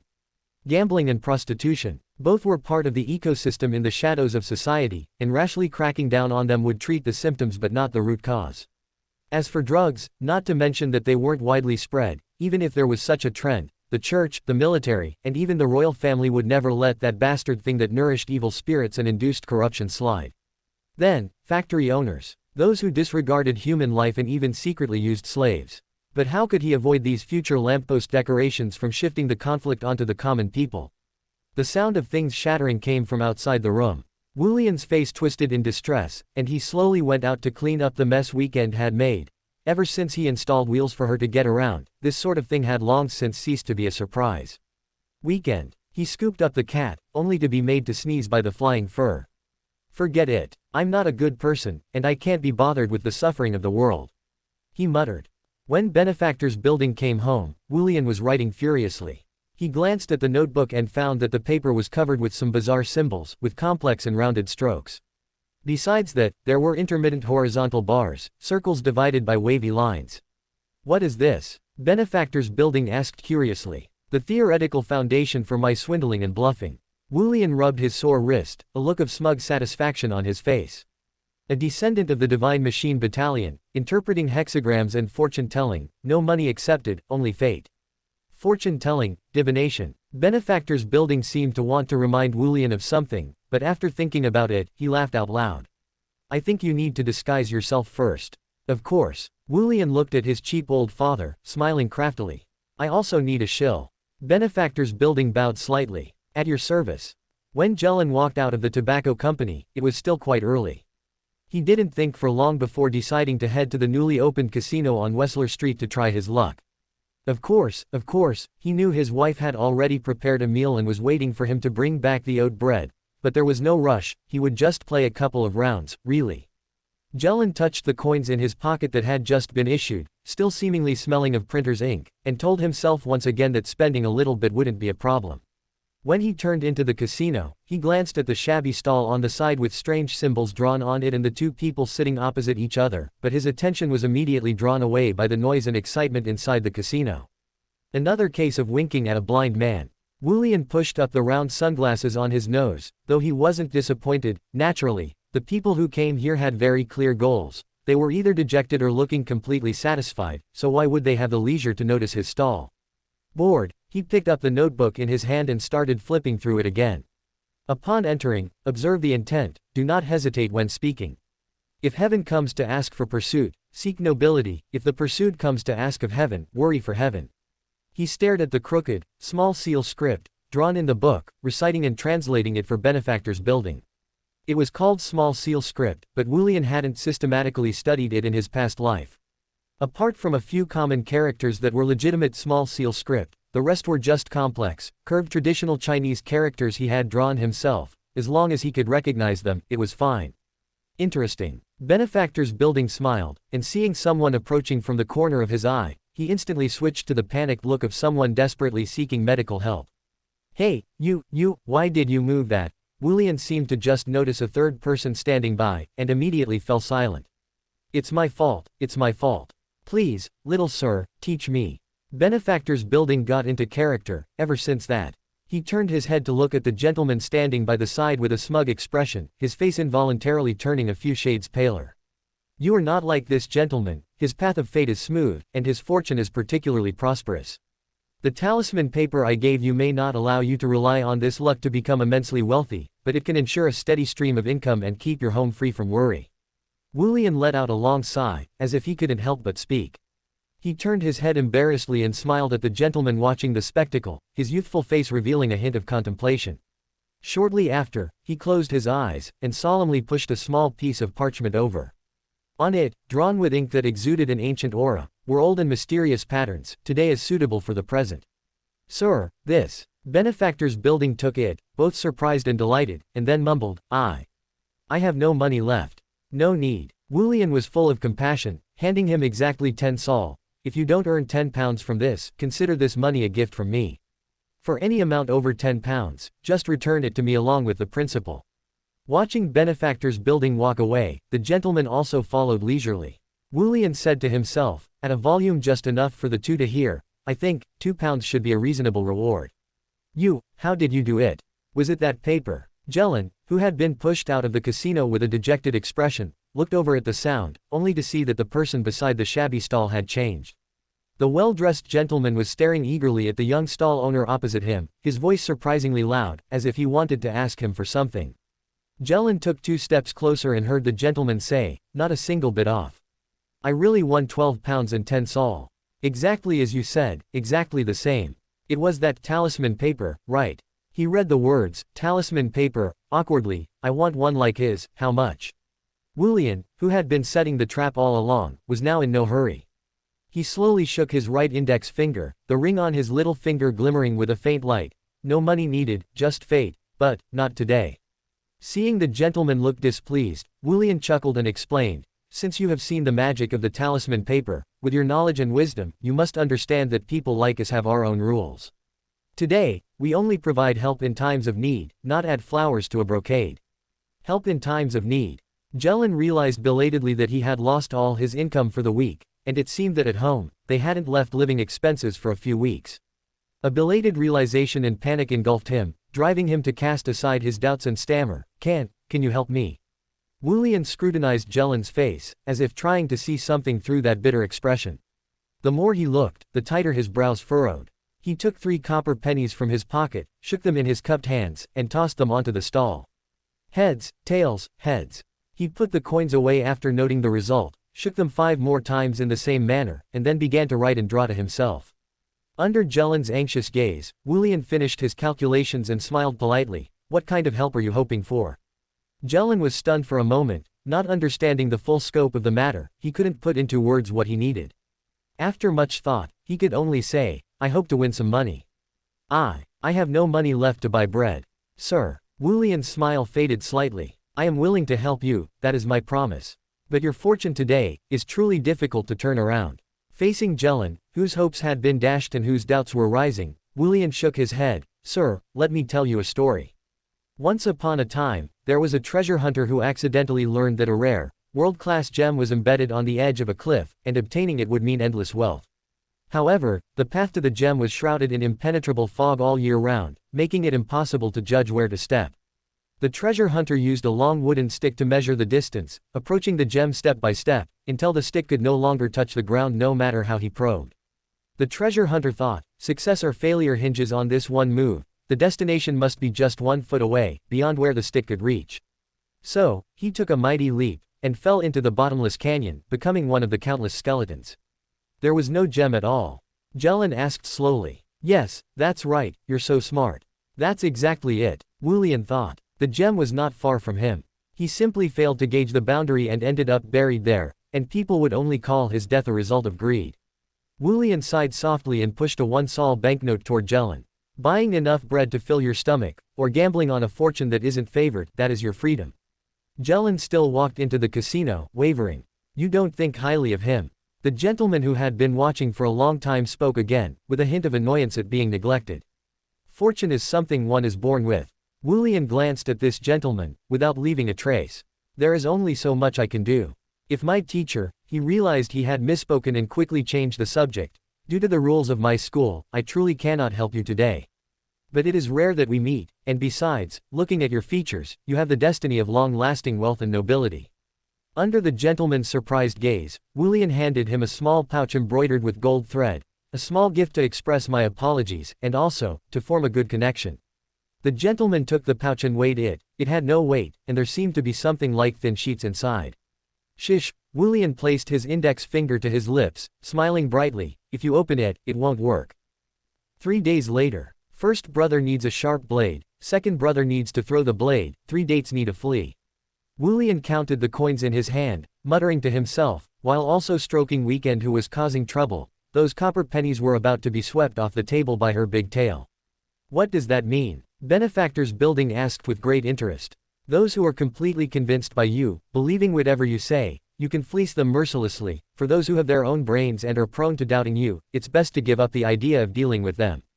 Wulian finished counting 15 pounds and 3 sols, carefully tucked the remaining 48 pounds into his chest, and patted it a few times. As for the 3 dates needing a flea, if you encounter someone intentionally looking for trouble, running away is the best policy.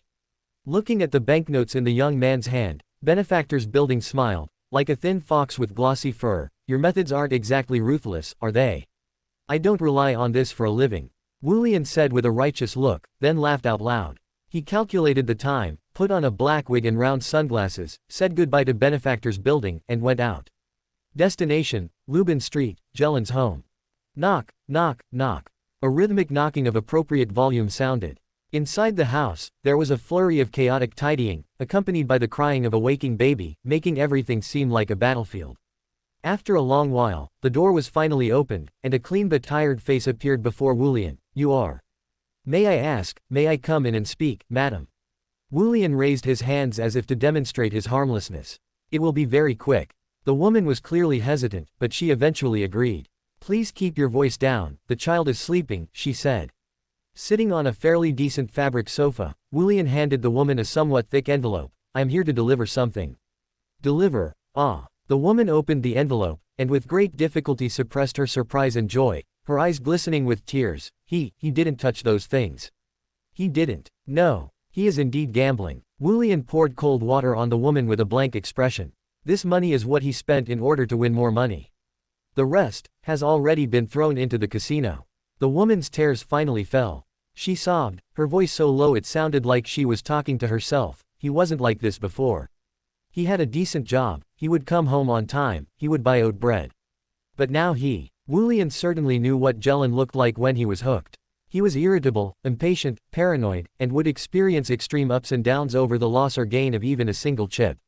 Back at home, apart from eating, sleeping, and scrounging for money, he probably had no heart left to fulfill his duties as a husband.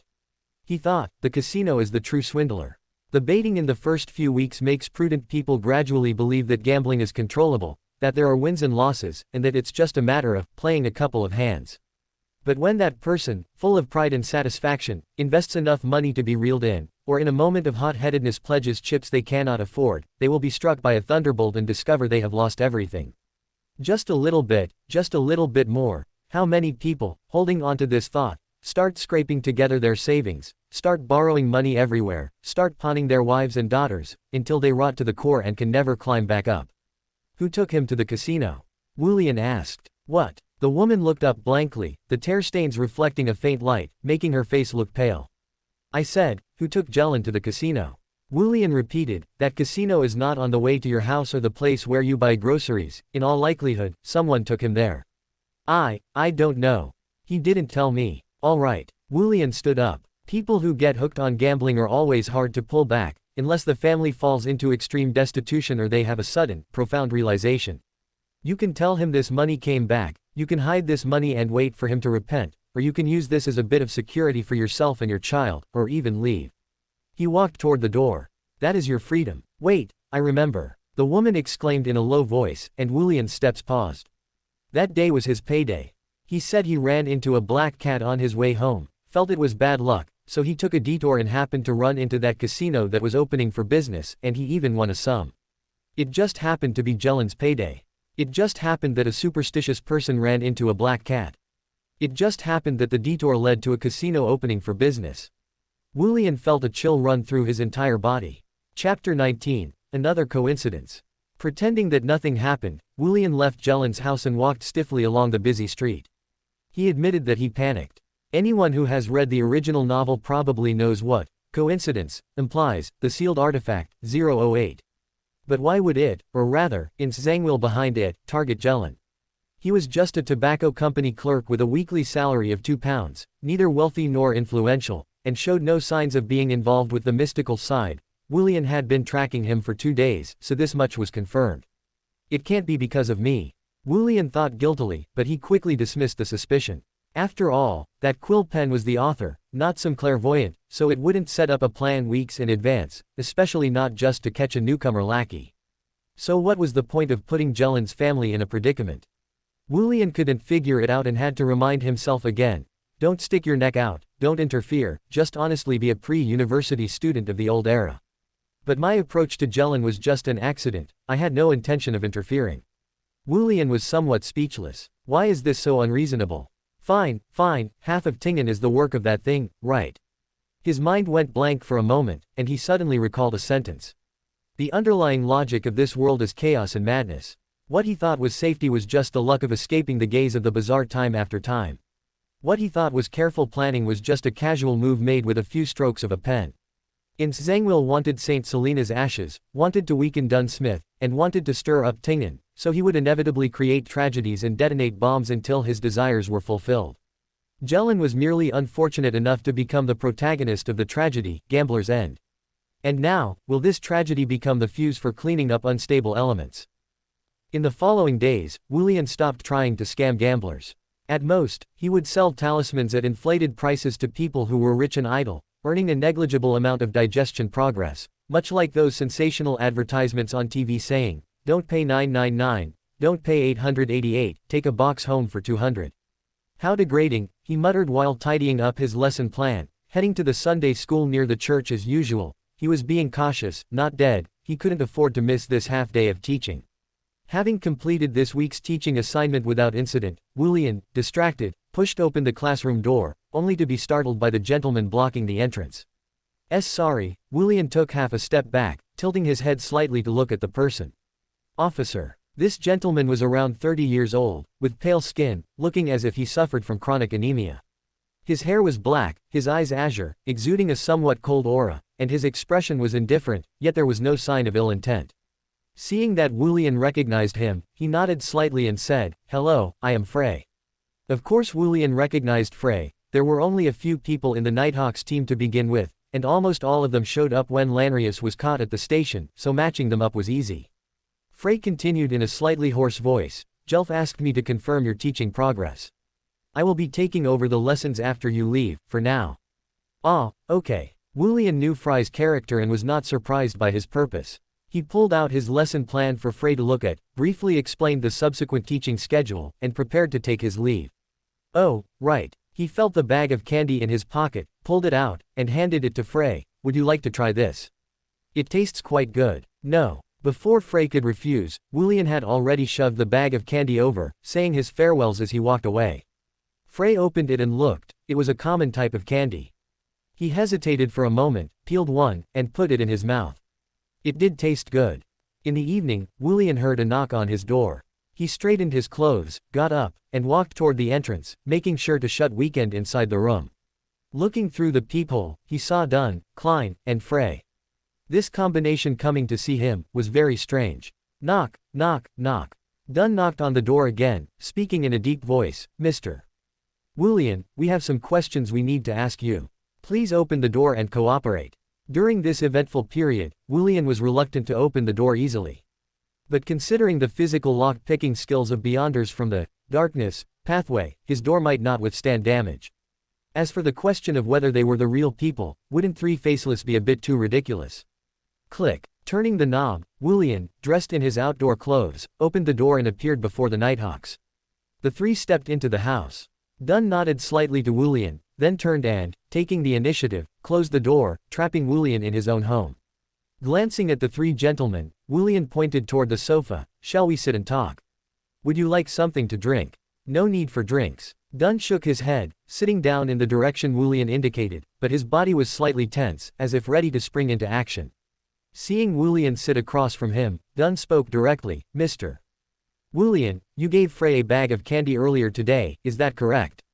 Wulian was visibly stunned. After a moment, suppressing his sense of absurdity, he asked, is there something wrong with that bag of candy? That is exactly why we are here. Dunn nodded. Klein divined that there was something dangerous in the bag of candy.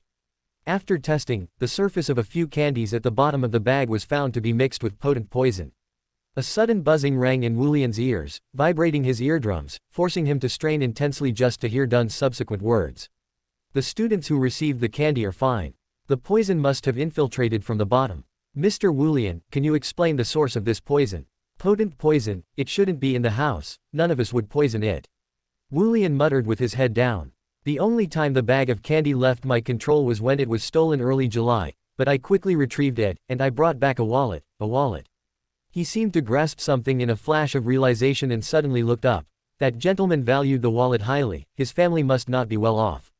But he first mentioned that there was £1 and 15 souls in the wallet, and then later mentioned 3 or 4 souls in loose change. This money might be something he had just received and greatly treasured. Have there been any cases involving potent poison in Tingan since July? We will verify this with our colleagues. Dunn pondered the coincidence and gently clapped his hands to regain Wulian's attention. So now, please open the door for us again. What? Wulian didn't react immediately, staring blankly as the three people in front of him shattered like bubbles. Outside the door, a steady and forceful knocking sounded again. Chapter 20. You make me feel like a stranger. Wulian finally understood why he had been so unrestrained in his speech just now, and realized that only Dunn had been communicating with him. It wasn't the first or second time the captain had conducted a dream simulation before an operation. He opened the door and invited everyone inside. This time, they did not refuse the coffee and black tea. Mr. Frey, I am truly sorry. Although it was an unintentional mistake, Wulian still apologized to Frey very sincerely. Turning his head to see Klein, who was frowning in thought, he gave a bitter smile, and thank you, Mr. Klein. Otherwise, I might have committed a grave mistake. It's fine. It doesn't matter. Both of them spoke up, basically confirming that this couldn't be considered Wulian's fault. It's just, wouldn't that be a bit too coincidental? Klein couldn't help but ask, putting aside the trouble with the contaminated toxins. Over the course of several weeks, it just happened to wipe the toxins at the bottom clean. It just happened that only a few candies were contaminated. And it just happened that no accidents occurred. Under the circumstances of external intervention, this is possible. A voice that did not belong to the 4 people in the room rang out. A thin man with an easygoing demeanor stepped into the room, meeting everyone's gaze, and naturally picked up the conversation. Gentlemen. Looking at the surprised and wary Nighthawks, Benefactor's building helplessly spread his hands. This is my home. Besides, he nodded in Dunn's direction, I have already reported this. Huh, reported? Then why was I playing word games with little Mr. Wulian back then? Why didn't the captain remind me? Wait, the captain. Then it's fine. Klein muttered to himself in his heart, and with a slight turn of his head, he saw Dunn looking thoughtful. Xiao Asos, 9 years ago moved from Winter County to Tingan, cryptologist. Dunn looked at Xiao Asos to confirm. The latter sat down carelessly next to Wulian, casually draping an arm over the back of the sofa. That's right, you were the one who registered me back then. Meeting the not-so-surprised gazes of his 2 team members, Dunn gave a light cough. I forgot. Let's continue. Are you sure? Benefactor's building, clearly having just joined, immediately took control of the conversation. As far as I know, items of this level, the more you know about it, the more it knows about you, and the easier it is for it to influence you. Dad, my dear dad, Wulian roared powerlessly in his heart. You just said it out like that. Ah, then what about my previous self-delusion of isolating you from 008's line of sight? What about all the brain cells I wasted, all the hair I lost, and all the heart I put into this?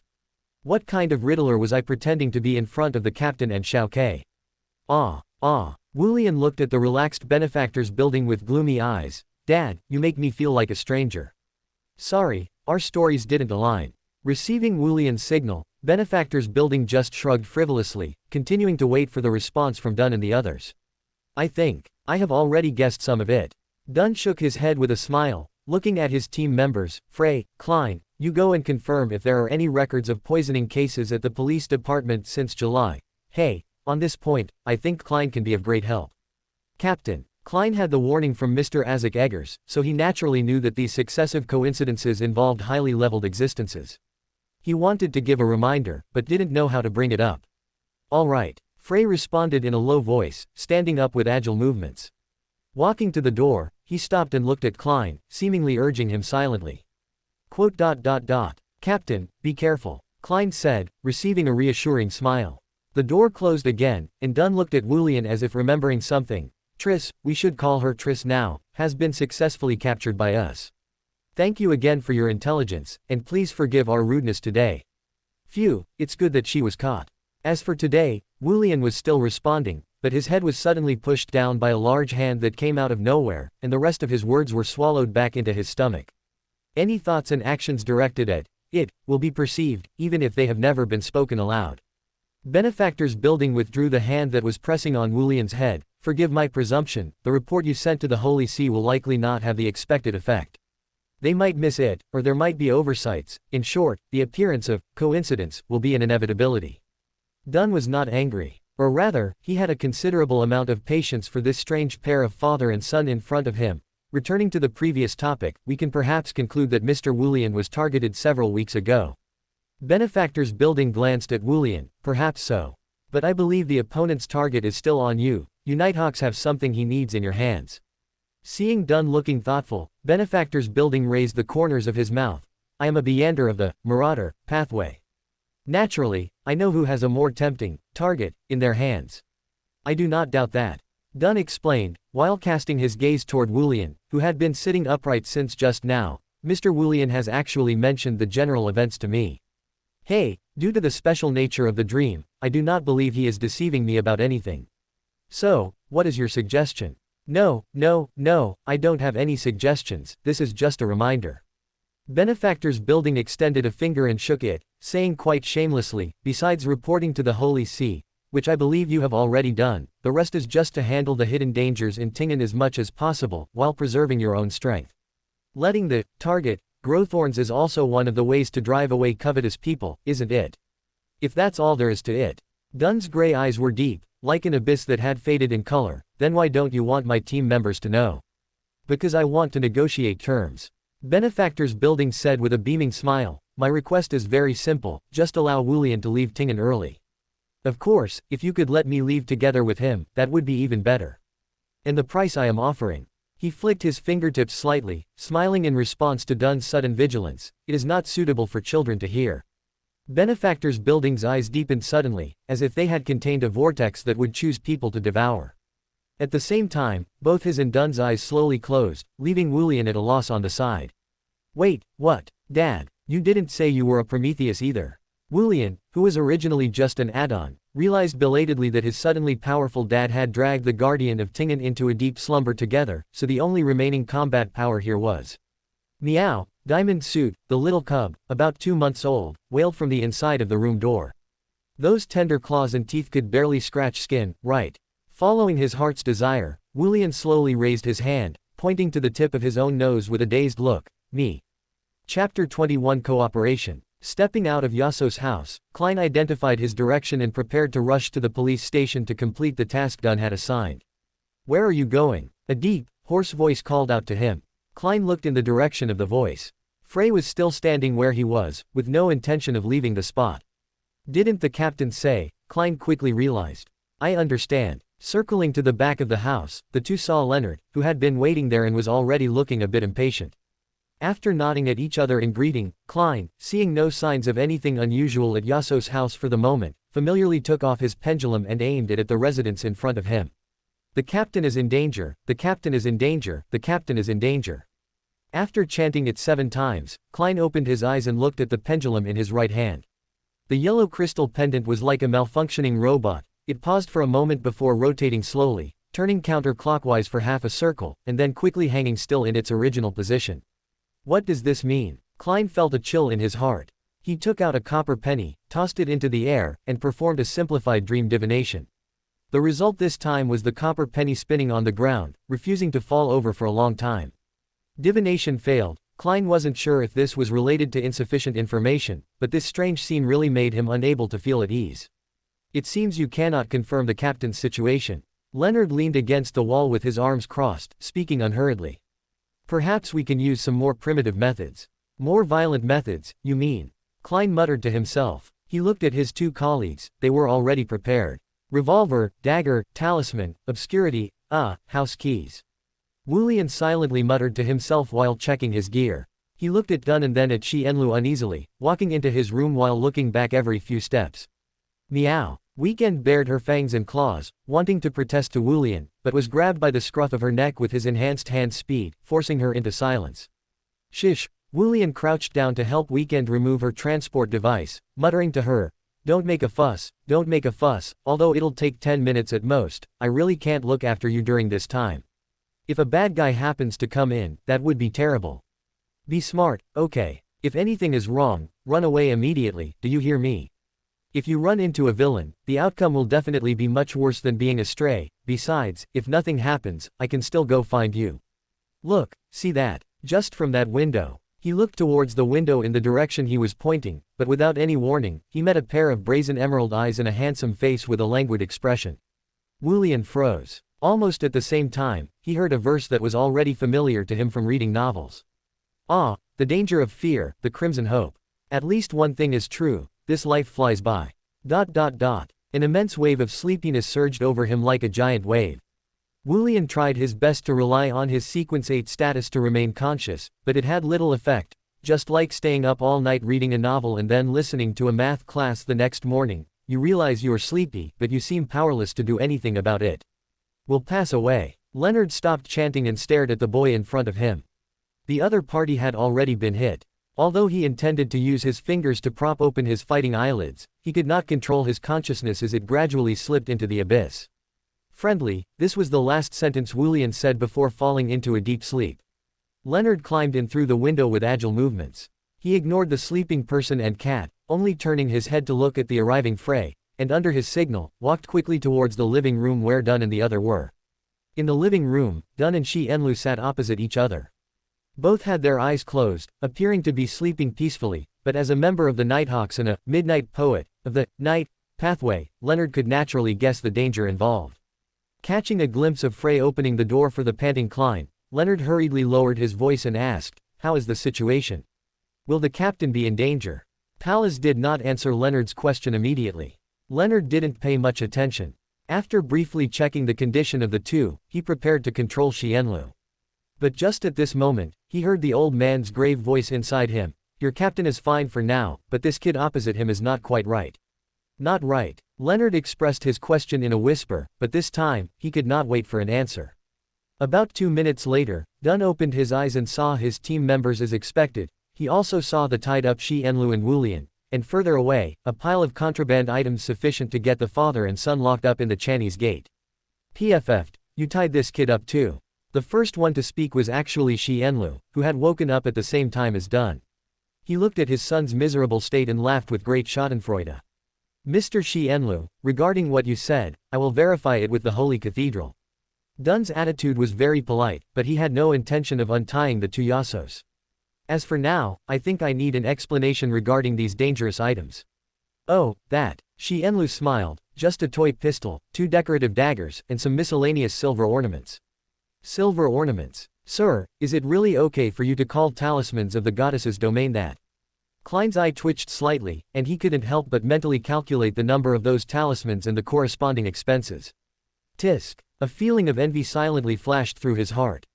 Since that's the case, Dun rubbed his temples, appearing to be seriously considering Xianlu's statement. Confiscated, don't let it happen again. Xianlu seemed surprised for a moment, but this surprise quickly turned into a cheeky grin, much appreciated. Hey, what is going on now? You guys weren't interacting like this just a moment ago, were you? Klein looked at Dunn, then at Frey, but couldn't make heads or tails of it from their faces. He was a bit discouraged, his gaze sweeping past Wulian to look at the mysterious Leonard. Is his eye twitching? Klein stared at Leonard with a strange look, then realized the other party was winking at him. Dunn surveyed everyone in the room, his gaze resting on Wulian. Regarding Mr. Wulian's early departure, I will report it for application. But before that, he needs to accept an inquiry from a professional. This sentence was undoubtedly said for Xianlu. Of course, it was also an explanation for Klein and the others. A professional. Ms. Daly, Klein couldn't help but be curious about what kind of speaking style that lady would have when facing Wulian. Surely she wouldn't make dirty jokes to a minor, right? No problem at all. Xianlu put on the appearance of a cooperative, good citizen, even asking actively, then what is the plan for dealing with me? First, please stay in Tingan and cooperate with the investigation. Dunn sighed lightly, as if he hadn't thought about how to deal with this guy. Since this gentleman is awake, there is no need to pretend to be asleep. Leonard's gaze moved back and forth between Xianlu and Wulian, speaking suddenly, which caused Wulian to scratch his head in embarrassment, only to find himself tied tight. Ah, good evening, gentlemen, ha, Wulian chuckled dryly. Seeing that Xianlu had also been tied up, his smile immediately became much more genuine. Dunn looked helpless. Mr. Wulian, regardless of whether you heard it or not, I will repeat it. I will report your application to leave Tingan, but you still need to accept an inquiry. If everything goes smoothly, it will take about 2 to 3 days of waiting. An inquiry? It wouldn't be Ms. Daly coming, would it? The timing matches up too. Besides, I'm still a minor. This lady wouldn't make dirty jokes, would she? Surely not, right? Wulian's face turned slightly bitter, but he answered readily, I have no problem. Cooperating with the police investigation is the duty of a good citizen, the Beander Circle is the same. He thought, finding joy in his suffering. Chapter 22 Some past events. Watching Dunn and his team leave, the untied Yasos, or rather, the father and son of the Soroth family, looked at each other. So, was there any real point to us being tied up for that short while? Wulian squinted at the pile of ropes, his expression complicated. Firstly, it was to prevent you and me from lashing out, and having passed the initial observation period, a certain level of trust was established.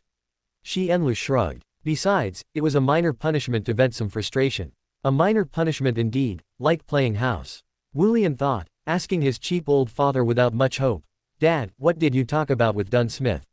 Mind sharing some details? Xianlu looked at Wulian as if he were looking at an idiot. Suddenly, Xianlu spoke. Besides what you just mentioned, have you encountered any other coincidences? Yeah, Wulian said, looking listless. Earlier, when I returned the money I'd swindled, I found that the victim had happened to run into a black cat on payday. Due to a superstition rarely held by people in this era, he took a detour and ended up in a casino he'd never stepped foot in before. So many days have passed, and you didn't intend to tell me. Xianlu interrupted Wulian, his usually casual face showing hidden anger. I thought I shouldn't drag you into this. Wulian's voice grew quieter as he spoke. Not knowing why he felt like the one at fault, he quickly tried to change the subject. By the way, did you do something to the Beander items? Since the talismans and such were confiscated, shouldn't things like obscurity have been hard to ignore? Xianlu understood Wulian's intent clearly, but ultimately followed his lead. It was just a simple conceptual misdirection, it's not difficult with the help of Beander items. Also, although I don't know how you came to know this information, I hope you can leave Tingan as soon as possible. Alright. Wulian raised his hands in a gesture of surrender. After all, strictly speaking, the culprit behind the current situation was his own leaky self. Since he had already warned the Nighthawks and couldn't help any further, it was better to leave quickly, to save Xianlu and Dunn and the others the trouble. At least stop causing headaches. Wulian thought dejectedly. On the other side, the Nighthawks obtained the files from July from the police and quickly locked onto their targets. James Cleary, a snuff merchant.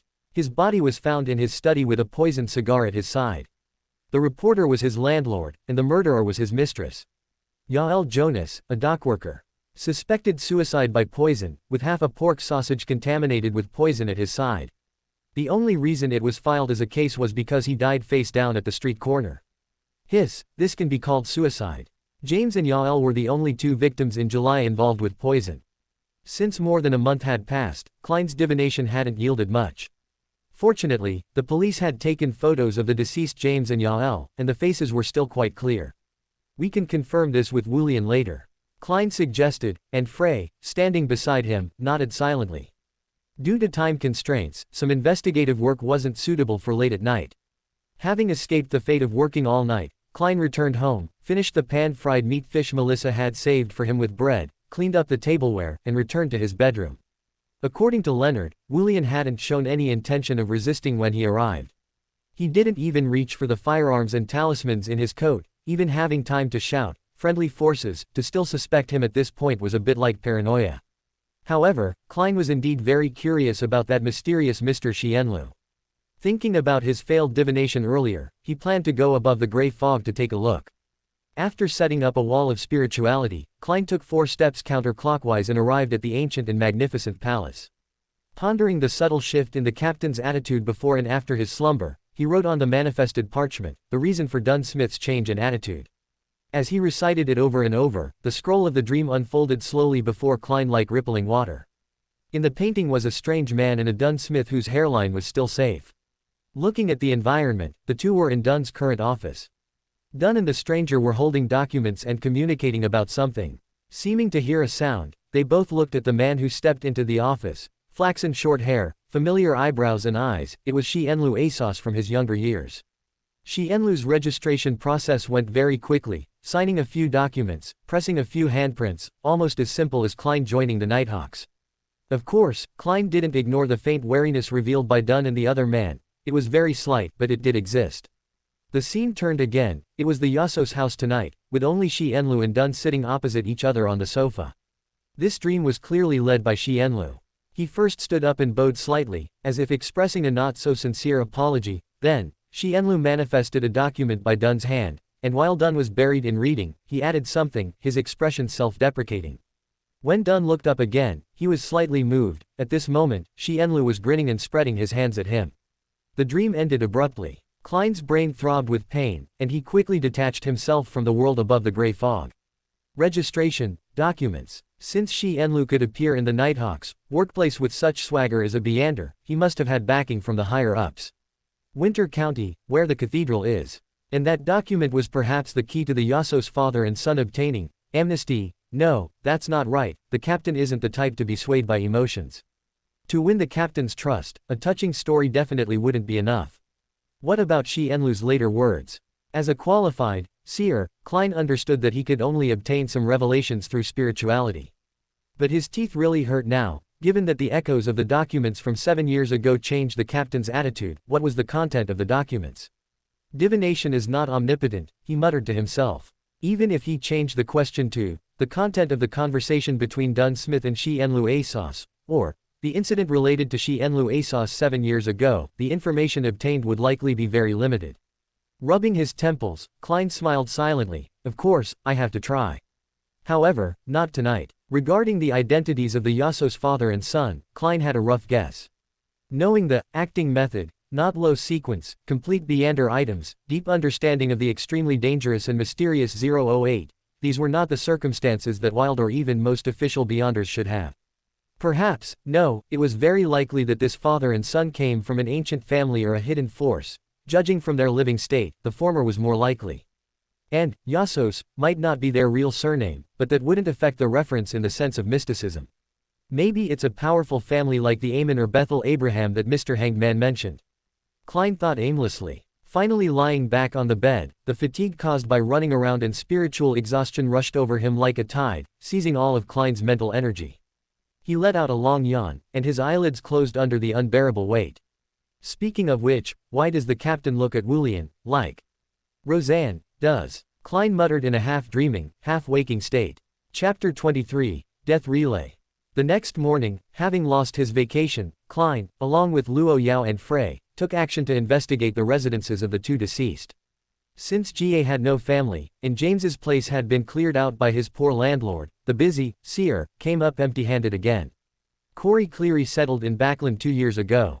We'll send a telegram there later, Luo Yao said. That was James's only son and an important breakthrough for investigating this case. I hope that gentleman still has something related to his father. Klein thought, not holding out much hope.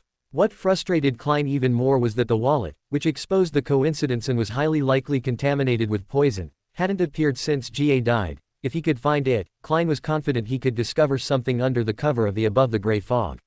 There's no medium. He sighed softly and had a sudden thought, perhaps he could use Wulian as the medium. Never mind, unless he had some blood relation to that wallet. Setting aside the facts, that was actually a good idea. Klein gave a bitter smile, silently condemning his own immorality in his heart. It was only after getting into the carriage that he belatedly realized his rotation leave had been restored. It seems I don't need to worry about missing the tarot club. The cult leader thought to himself. He wanted to ask the knowledgeable, hanged man, about information regarding the Marauder pathway, but was hindered by the status of Mr. the Fool, and found it difficult to speak up. Actually, he could exaggerate and borrow the tiger's skin, leaving the rest to Miss Justice. His mind wandered aimlessly, starting to imagine the subsequent results. Mr. Hanged Man wouldn't think Mr. the Fool wanted such basic and tedious information, having no desire to tell it himself, relying entirely on Miss Justice's cooperation. Miss Justice might be interested, but that wasn't a safe bet. A slightly better outcome was that everyone tacitly moved on to the next topic. If the luck was worse, he would probably be met with 2 expectant gazes, and he wouldn't be able to answer anything. Think on the bright side, what if Mr. Hanged Man has an inexplicable desire to share? Klein thought jokingly. Returning home to catch up on sleep, just before 3 o'clock, Klein endured the intense throbbing in his brain and walked 4 steps counterclockwise to arrive in the ancient palace where the gray fog dispersed. He did not waste this brief gap, and wrote the divination statement he had prepared long ago on the manifested paper, potential hazards that might erupt in Tingan City. With Mr. Isaac Eggers's reminder, Klein had long since divined those coincidences and naturally knew what kind of high-level existence they were facing. With 008 on guard, rather than divining an inevitably failed answer, it was better to bypass that quill and eliminate the hazards of Tingan City itself bit by bit. A powder keg that cannot be ignited is the best, isn't it? Reciting 7 times silently, Klein leaned back in the high-backed chair at the head of the long table, entering the dream of misty revelation. A tall knight wearing black armor and holding a broadsword, a woman with both charm and purity, a young child covered in wall ash-like deathly white, a gentleman with a decent image but hidden evil desires in his eyes. The slide-like dream dissipated. Klein recalled those faces, some normal and some twisted, and sighed deeply. The burden is heavy and the road is long. He pressed open his pocket watch and took a look. It was very close to 3 o'clock now. Klein watched silently as the hands advanced tick by tick, stopping at the very last second to touch the deep red stars symbolizing Justice and Hanged Man. Since the only 3 members were all in the process of digesting their potions, today's tarot club could be described as lackluster. Seeing that Miss Justice and Mr. Hanged Man had fallen silent after sharing some upper-class trends and maritime rumors, Klein polished his draft in his heart, tapped his fingers lightly on the edge of the table, and took the initiative to speak. Ladies and gentlemen. Are you interested in accepting a long-term valid transaction?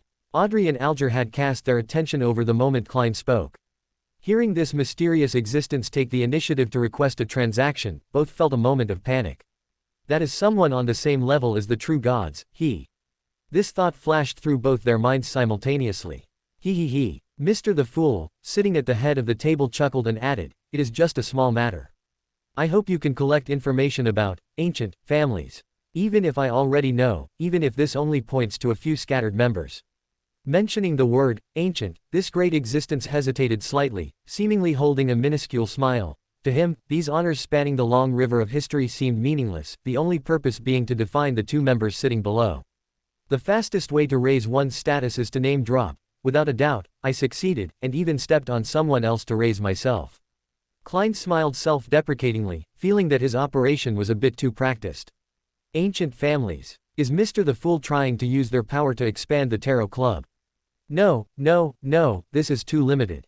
Mr. the Fool must have a deeper purpose. Phew, I actually overlooked such important information, and failed to grasp his true will.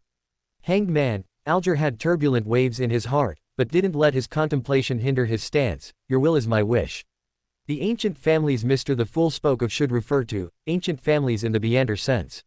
Sigh, the only ones I can contact seem to be the Augustus. They think highly of themselves and don't truly respect women. How should I approach them naturally, or do I just need hearsay? Audrey's thoughts were interrupted by the Hanged Man's actions, and she hurriedly stood up and bowed with composure, obeying your will. I am very happy to see you have made your choice. You still retain the right to refuse and withdraw. Klein's voice echoed in the giant's residence above the gray fog, like a notarization. When the information is delivered, I will give something in return. This week's tarot club came to a complete end. Watching the two figures bowing respectfully disappear without a trace, Klein divined the whereabouts of the wallet without much hope. It was still a dream divination. That was the scene of Jie's death. Splashing dust, panicked crowds, a cooling body, rolling sausages, and the wallet that had just slipped from Jie's arms and been thrown into the air. A rough, gray hand picked up the wallet. As the perspective rose, mud-stained linen trouser legs, a tattered shirt covered in grime, the corners of lips upturned in suppressed effort, and two brown eyes darting around in a panic, a completely strange man dressed as a mason had swiped the wallet. Due to various subtle perspectives and intersecting shadows, not a single person realized what he had done. This lucky guy counted the coins, and the smile overflowed on his weather-beaten face. The next scene was another figure falling straight down, and another round of panic in the surroundings. What was different was that this mason was too wretched even in death. The products of incontinence made the surrounding people show expressions of disgust, and this disgust turned into visceral terror after the nearby police arrived. Klein stared at the policeman's mouth in the scene. He seemed to be shouting something. The crowd was dispersed, and no one checked whether the mason was alive or dead. The open space around him was cleared, covered with messy kindling, and a few burning matches were thrown in. Dysentery. Klein recognized what the policeman was shouting. He watched the tongues of fire lick the fallen corpse bit by bit, and watched the wallet that bore the misfortune turn completely into fly ash. For a long, long time, he struggled to pull the corners of his mouth. It was too normal. In this era. Chapter 24, Q&A Game. Dolly's arrival was earlier than Wulian imagined. Good evening, ma'am. Would you like some coffee? Facing the beautiful, spirit medium, with blue makeup before him, Wulian was somewhat at a loss. Don't be nervous, little guy. This is just a simple. Dolly, shrouded in her black robes, leaned elegantly and lazily against the sofa in the Yasuo's house. After a slight pause, the charm in her voice faded as she finished, Q&A game. Phew. Wulian let out a silent sigh of relief. Although he hadn't received a definitive answer, he still brewed a cup of high-quality hand-ground coffee for both Dunn and Dolly. The coffee is very fragrant. Dunn took a sip and spoke reassuringly, no need to be nervous. Dolly is very experienced. Generally speaking, this inquiry won't cause you any harm. Wulian looked at the two senior Nighthawks sitting side by side on the opposite sofa. His tense body relaxed slightly as he waited quietly and obediently for further developments. Benefactor's building wasn't there. This cheap old father had likely reached some sort of understanding with Dunn and the others, leaving the entire Yasuo's house to them for this Q&A game. Weekend had been a bit stressed ever since being locked in her room last time. She was now perched on the back of the sofa, her beautiful heterochromatic eyes fixed unblinkingly on the two suspicious characters before her. A woo woo woo. A childish threat came from Weekend's mouth. Dolly, whom she was staring at intently, rose gracefully and turned off the gas lamp in the Yasuo's house with a click. Your home is truly clean, she remarked with a sigh as a faint blue candlelight flickered to life in the pitch-black darkness. After all, a cryptologist could already clean a residence using their own inspiration and knowledge of mysticism, let alone the fact that his cheap old father was an even more advanced Prometheus. It would be strange if there were still any spirits in this house. Wulian thought this way, his heart calm and undisturbed, even feeling a bit like laughing. With a soft hiss, Dolly dripped a few drops of clear liquid into the candle flame. A faint, distant fragrance dispersed, making one feel intoxicated. Noticing Wulian's gaze, her green eyes shimmered with a smile. Smells good, doesn't it? This is amantha, a hydrosol I distilled and extracted from night fragrant grass, slumber flower, and chamomile. Serenity. Wulian softly murmured its meaning in the Hermes language, watching Dolly explain while dripping an amber potion called Spirit Eye into the candle flame. Almost the moment the flame flared, Wulian's vision began to sway and blur. This sensation reminded him of his experience drinking a bit of liquor in his previous life. No, it felt better than that, at least there was no dizziness or heat. Wulian used his remaining consciousness to define the sensation of being channeled, watching Dolly's form sway in red and blue before him. The dark living room had unknowingly changed its appearance, looking as if some clumsy photo editor had cranked the saturation and contrast to the max. Or perhaps they added motion blur too. Wulian thought at the last moment. It was just a bit noisy. Was this called grain or noise? Alright, he lost consciousness again. Hello, my name is Dolly, spirit medium, Dolly. Daily Simone looked at the top of Wulian's head, her smile appearing somewhat eerie under the glow of the bright blue candle flame. Hello. Wulian responded in a daze. Dolly's purpose for the channeling was simple, to confirm whether the boy before her was a hidden danger and if letting him go to Backland would cause any trouble. Compared to Dunn's nightmare ability, spirit medium's vision was much more direct. You're already a Beander. Though it was a question, Dolly's tone was very certain. To digest the potion, what have you done? Her voice was soft and distant, carrying a hint of enticement like a hook, as if anything could be poured out to her.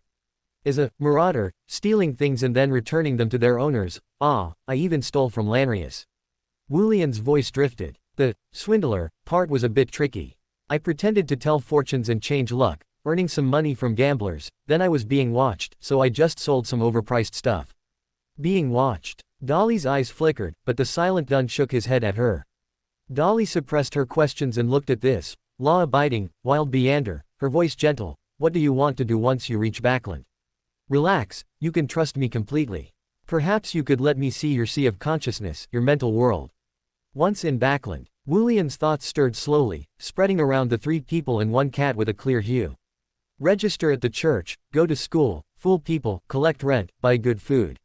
His sleep-talking voice stopped abruptly, filled with realization and joy. Report it. Once in Backland, I can explain many things clearly. The corners of his mouth curled into a happy arc uncontrollably. The CPI ship must have a HE. CP refers to a romantic pairing, and he stands for happy ending. Wulian's last sentence was still too advanced for 2 people from the Steam age. Dolly and Dunn looked at each other, but they could ultimately confirm that Wulian was harmless. The inquiry could have ended there. Dolly received Dunn's signal, but she still stared at the top of Wulian's head, her shimmering green eyes narrowing slightly. One last question. Who are you? Or rather, who is that spirit inside your body? Seeing that Dolly hadn't ended the channeling, Dunn realized something was wrong and prepared to restrain Wulian. If things became unmanageable, there might even be the option of cleaning. But in the end, Wulian, who was being treated as a serious threat, only asked in a daze, huh? Having woken up, Wulian clearly felt that the attitude of Dunn and Dolly was strange. There was some wariness, but not much. There was also pity, but it seemed groundless. He scooped up Weekend and petted her absent-mindedly. The caught-up cat was groggy and glared feebly at everyone present. May I ask, what was the result of this inquiry? Wulian couldn't stand the current weird atmosphere and simply asked directly. Hee, don't be in a hurry, little guy. Dolly smiled, and beneath her gentle voice were words that struck like a clap of spring thunder. Did you know? Inside your body, there is another spirit. While it wasn't too surprising, Wulian rubbed his temples hard, as if that could calm his buzzing head. All right, ma'am, can you tell me what that spirit looks like? Dolly gave the flat reacting Wulian a very long, deep look. I can't see it. It is almost one with you. Chapter 25, Showdown. Since they had already discovered an extra spirit within Wulian Yassos's body, Dunn and Daly naturally had no reason to turn a blind eye. After all, such a situation might signify the mark of an evil god, the most obscure shadow hidden at the bottom of the world. Without any objection, Wulian's trip to Backland was once again stalled, and the Nighthawks who were originally, secretly, monitoring Yassos' house openly came to his side, calling it protection, in the name of safety. Of course, if any strange mutations occurred in Wulian, this protector could also do something else. How old are you? Why is it always you? Wulian tried to press down the bristling Weekend while suppressing his own stress response. Mr. Poet, don't you have anything else to do? With such a huge conspiracy in Tingan City and a sequence 6 inches Prometheus appearing, shouldn't reinforcements have arrived by now? Huh, you're a sequence 8 and yet you're this busy. Nighthawks don't have, Leon, breaks. Wulian lowered his voice and made a joke so cold it was freezing. Leonard didn't pay much attention to the reaction of the man and the cat. Compared to the harmless-looking person and animal before him, Xienlu Asos, whom the old man had explicitly stated was not right, was clearly more worthy of attention. He narrowed his eyes as if pondering something, and only after a long while did he perfunctorily greet Wulian, who had composed himself. Good evening, Mr. Yassos. Is there any coffee? Yes. Wulian resignedly brewed coffee for this gentleman, extra strong, extra bitter, super refreshing. Having completed his subtle revenge, Wulian ignored this handsome but uncapable gentleman and went back to his room to rest with Weekend. Being channeled is also very exhausting. Okay. When Wulian woke up, the sun was already high in the sky, and the whole room was quiet. He didn't bother the sleeping Weekend and stepped into the living room with curiosity, only to see Leonard leaning against the sofa with his eyes closed, resting. On the table sat a cup of extra strong coffee that was completely cold and almost untouched. With a click, there was a slight sound at the door lock. Wulian and Leonard turned their heads to look at the same time. As expected, it was Xianlu. This gentleman, who was already a father, seemed oblivious to everything that had happened in his home last night. He naturally and habitually raised his hand to greet the two people in the room, smiling warmly and politely. "Good morning, Dad." Wulian tilted his head slightly, his tone questioning. This doubt was directed straight at the title he had just uttered. Perhaps there was no longer a need to call him that, he thought. But Xianlu just smiled and said, "Good morning, son." Whether it was an illusion or not, he emphasized the word, son, very, very heavily. Dunn and Daly didn't tell my cheap old father, Mr. Xianlu, about the spirit body. That's not right either. I know how many slips I've made from the beginning until now, even a Trojan horse would have been exposed. Really, I was the fool before, and you've been playing dumb this whole time. Wulian looked at Xianlu, his face showing a look of helplessness instead. Wulian turned to look at Leonard. The midnight poet spread his hands, signaling for the two to continue, as if he were completely unaware of how much of a nuisance he was being by standing there. "It's fine, I can be incapable." Wulian returned an inscrutable smile and proceeded to perform a simple ritual. Soon, he established a wall of spirituality that encompassed the Yasuo's father and son in a two-seater sofa, openly isolating Mr. Leonard Mitchell outside. Dust-proof, sound-proof, and mosquito-proof, it's actually a pretty good choice. Wulian chuckled to himself as he thought about it, then looked up at the overly quiet Xianlu and pointed to the sofa like a host. "Please have a seat. Mr. Xianlu. This is my home." Xianlu couldn't help but laugh and sat down leisurely. His posture was relaxed, his gaze slightly lowered, and he spoke jokingly, "I thought you could pretend for a bit longer." "I'm sorry," Wulian apologized sincerely. "On one hand, my acting skills are indeed not up to par. Many of my usual details must have differed from the real Wulian. On the other hand," he pressed his temples as if trying to extract some analytical evidence from there, "his original state shouldn't have been quite right, should it? Otherwise, you wouldn't be reacting like this now. Mr. Xianlu, would it be convenient to talk about that spirit that is almost one with me? I was born into a prominent family. The Zoroast family is an angel family loyal to the Solomon Empire. Even after the War of the Four Emperors, even in the present fifth epoch, this surname possesses a sufficiently proud foundation. I grew up in a very affluent and relaxed environment. Food, clothing, academics, hobbies, everything went as I wished.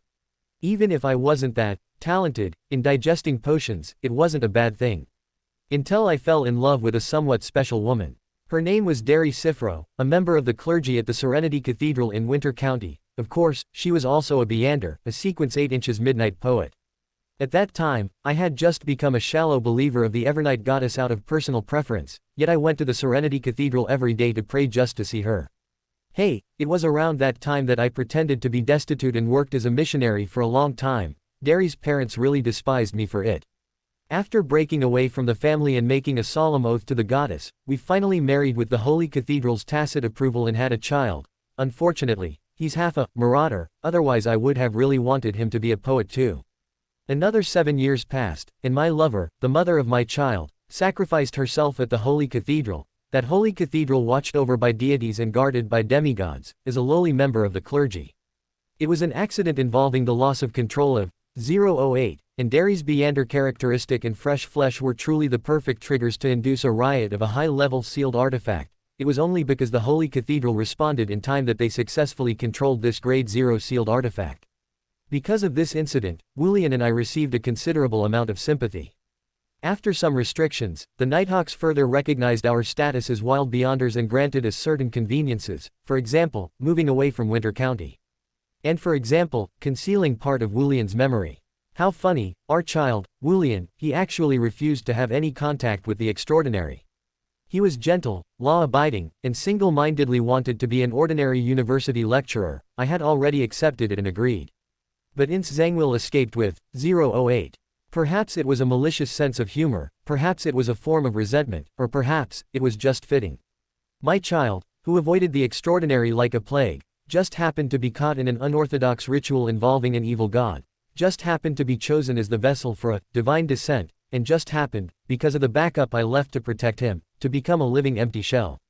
Most of his spirit was swallowed whole and flayed alive. That dull and foolish shell, which could only rely on others to maintain basic vital signs, could no longer be, and could not possibly be, Wulian. I don't even know if it could still be considered human.